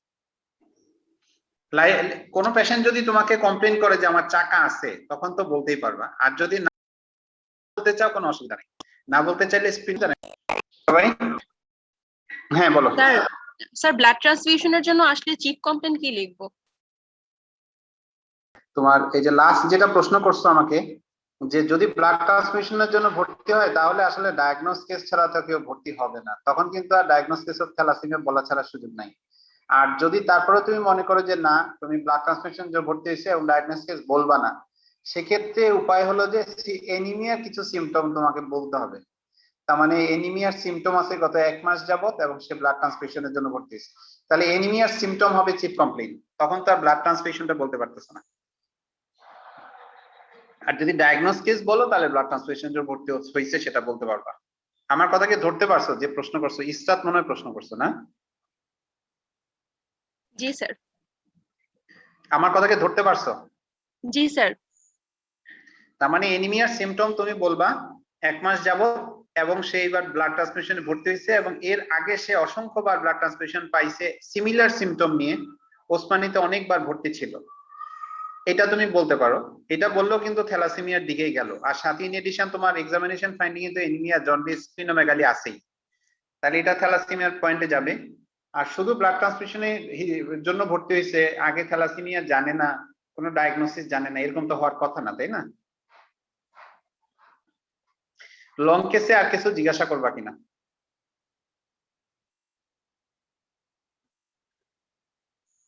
আমার মনে হয় যে আমরা একটু ক্লিনিক্যাল পরীক্ষায় চলে যাই, মানে ভাইবা পরীক্ষায় চলে যাই। ভাইবা পরীক্ষাতে আমার খুব অল্পের মধ্যে ডিসকাশন সারতে হবে, কারণ হচ্ছে আমার মোবাইলের চার্জ কমে গেছে আর আমি আছি আমার বিশ্বনাথে আর কি, যেখানে আমার পোস্টিং। তো তোমার আমি সংক্ষেপে বলে ফেলি, তোমাদের মূলত ভাইবাটা শুরু হবে তোমরা জানো ইয়া দিয়ে, তোমার ইসিজি এক্সরে মানে ডাটা ইন্টারভিউ। হ্যাঁ বলো। স্যার লং কেসে যদি ফ্যামিলি হিস্ট্রি বা পাস্ট হিস্ট্রি বা অন্য কোনো হিস্ট্রিতে কোনো ইম্পর্টেন্ট কিছু না পাই, আমার কেস রিলেটেড কিছু যদি না পাই, তখন কি লিখবো? না থাকলে যেটা তোমার ফ্যামিলি হিস্ট্রি যদি ইম্পর্টেন্ট না হয় তাহলে এইটাই শুধু বলবা যে there is no similar type of illness in his family members বা none of her or his family members are suffering from such type of illness. যেমন ধরো টিবি হলে ফ্যামিলি হিস্ট্রি থাকতে পারে, তাই না? আবার থ্যালাসেমিয়া হলে তো ফ্যামিলি হিস্ট্রি তোমার খুবই ইম্পর্টেন্ট, না থাকলেও বলবা। থ্যালাসেমিয়াতে হয়তো রোগীর লোকরা জানে না, এমন হইতে পারে না, রোগীর লোকরা জানে না, অথবা ফ্যামিলিতে ধরো একমাত্র ভাই অথবা একমাত্র বোন, সে এখনো বাচ্চা কাচ্চাও নাই, তাহলে তার তো আর ফ্যামিলি হিস্ট্রিতে অত বেশি সে বুঝতে পারবে না। মা বাবা হয়তো ট্রেড ছিল, সে একমাত্র সন্তান, তার থ্যালাসেমিয়া, তার হয়তো ফ্যামিলি হিস্ট্রিতে কেউ নাও থাকতে পারে। তাহলে ফ্যামিলি হিস্ট্রিতে নাই সেটা বলবা যে none of our family members are suffering from such type of illness, এই কথাটা বলতে হবে। কথা বুঝতে পারছো? জি স্যার। আর স্যার ফ্যামিলি হিস্ট্রিতে কি পেডিগ্রি চার্ট দিতে হবে? Pedigree chart? জি স্যার। না, পেডিগ্রি চার্ট দিতে হবে না, তবে ফ্যামিলি হিস্ট্রিতে এনআইএসআর এর একটা ফ্যাসিলিটেশন হলো যে ফ্যামিলি হিস্ট্রি বলার ক্ষেত্রে যদি কোনো পেশেন্ট, যেমন থ্যালাসেমিয়াতে এটা ইম্পর্টেন্ট, তাহলে থ্যালাসেমিয়ার ক্ষেত্রে ফ্যামিলি হিস্ট্রি বলার ক্ষেত্রে তোমার অবশ্যই 3টা জেনারেশন বলতে হবে। এই জিনিসটা স্যার চায়, এনআইএসআর চায় যে পেশেন্টের ক্ষেত্রে ফ্যামিলি হিস্ট্রি ইম্পর্টেন্ট বা পেডিগ্রি চার্ট ইম্পর্টেন্ট, তাদের ক্ষেত্রে 3টা জেনারেশন বলতে হয়, অর্থাৎ তার উপরে এবং তার নিচে, অথবা যদি তার নিচে না থাকে তার উপরে 2টা জেনারেশন, তার বাবা মা, দাদা দাদি বা ধরো নানা নানি। আর সে যদি অ্যাডাল্ট হয়, ম্যারিড হয়, তাহলে তার বাচ্চা কাচ্চা, তার বাবা মা, মানে 3টা জেনারেশন কভার করে ফ্যামিলি হিস্ট্রি বলাটা ভালো আর কি। Thank you sir. যে ক্ষেত্রে ফ্যামিলি হিস্ট্রি ইম্পর্টেন্ট তাদের ক্ষেত্রে আর কি, সবার ক্ষেত্রে না। এটা আবার ধরো এপিডিগ্রি চার্ট, আবার এপিডিগ্রি হিস্ট্রি আবার ধরো টিবির জন্য ইম্পর্টেন্ট না, সিএলডির জন্য ইম্পর্টেন্ট না, কিন্তু থ্যালাসেমিয়ার জন্য ইম্পর্টেন্ট, কারণ জেনারেশন তো এসকেপ হতে পারে।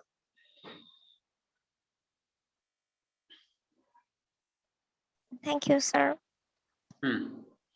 আর কোনো কোশ্চেন যদি লং কেসে তোমরা না থাকে, আমি একটু ভাইভাতে চলে যাই। ভাইভাতে তোমরা, আমি খুব শর্টে সারতে হবে কারণ আমার মোবাইলে চার্জ নাই।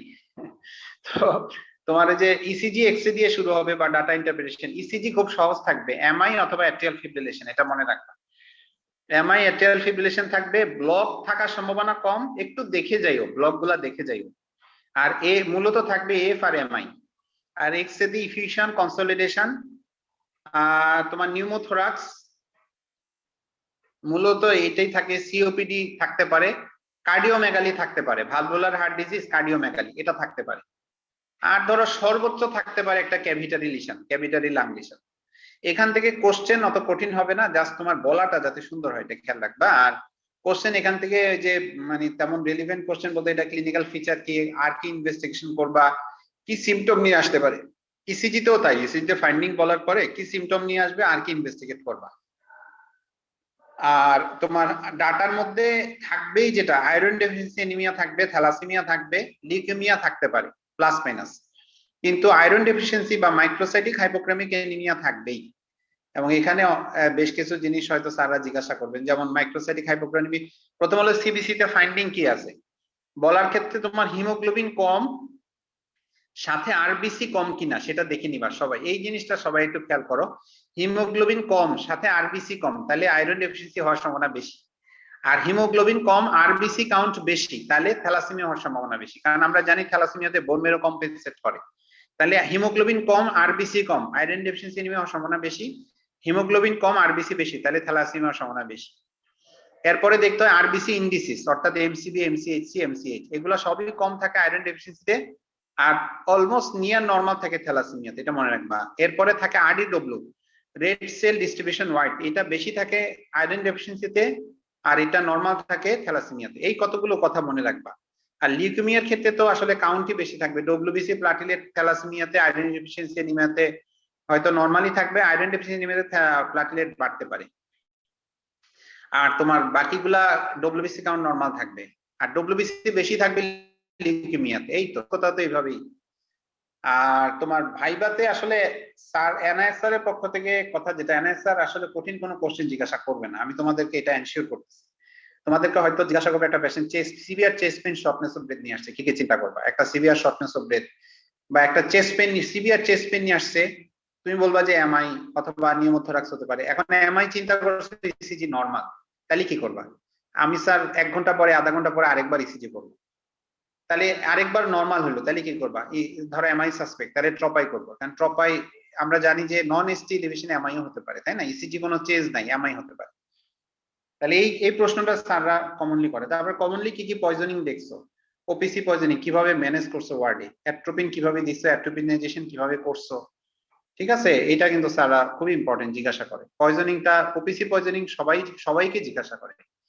তারপর ইলেকট্রোলাইট ইমব্যালেন্স, হাইপোক্যালেমিয়া, হাইপোনাট্রিমিয়া, বিশেষত এই দুইটা, হাইপারক্যালেমিয়া, তিনটা কিভাবে ম্যানেজ করছো ওয়ার্ডে, দেখছো কিনা, কি কি সিমটম হয়, ইসিজি তে কি ফিচার হয়, ট্রিটমেন্ট কিভাবে করছো। আর বিশেষ করে টিবি চিকিৎসা সবাই দেখে যাবা, গাইডলাইনটা টিবি চিকিৎসা দেখবা, বাকিগুলা কালাজ্জর টালাজ্জর ওগুলো স্যার খুব একটা জিজ্ঞাসা করেন, টিবির জন্য কিন্তু অবশ্যই জিজ্ঞাসা করবে। আমার মনে হয় যে আমার মোবাইল ক্লোজ হয়ে যাবে, আমি এখানেই শেষ করতে চাচ্ছি, তোমরা যদি কিছু মনে না করো, কারণ আমার মোবাইল যে কোনো সময় ক্লোজ হয়ে যাবে। আর তারপর যদি তোমাদের কোনো কোয়েরি কোশ্চেন থাকে আমাকে ফোন কইলো, পার্সোনালি ফোন করতে পারবা। আমার মনে হয় এখানে আমি রাখতে চাচ্ছি আর কি, তোমরা কিছু মনে না করলে। আরিফুল, জি স্যার, আমি ক্লোজ করতে চাচ্ছি, তোমরা কিছু মনে না করলে আর কি। না স্যার, অসুবিধা নেই স্যার, যেহেতু স্যার আপনার ফোনে চার্জ নেই স্যার, অসুবিধা নেই। থ্যাংক ইউ স্যার আমাদের কাছে তারপর সময় দেওয়ার জন্য। হ্যাঁ, তা তোমরা শোনো, তোমাদের জন্য সবার জন্য দোয়া রইলো। আমি মানে আশাবাদী, ইনশাল্লাহ তোমরা সবাই পাস করবা। করোনা পিরিয়ডে তোমরা কষ্ট করতেছো, স্যাররা সবাই, স্যারদের অ্যাটেম্প্ট হলো, আমি তোমাদেরকে বলে দিই, এটা একটা মানে ওপেন সিক্রেট, সেটা হলো যে স্যাররা সবাই তোমাদেরকে পাস করার অ্যাটিটিউড নিয়েই স্যাররা পরীক্ষায় বসবেন। হ্যাঁ, এটা আমি তোমাদেরকে আগেই বলে দিলাম। তোমরা ইনশাল্লাহ সবাই পাস করবা, দোয়া রইলো তোমাদের জন্য।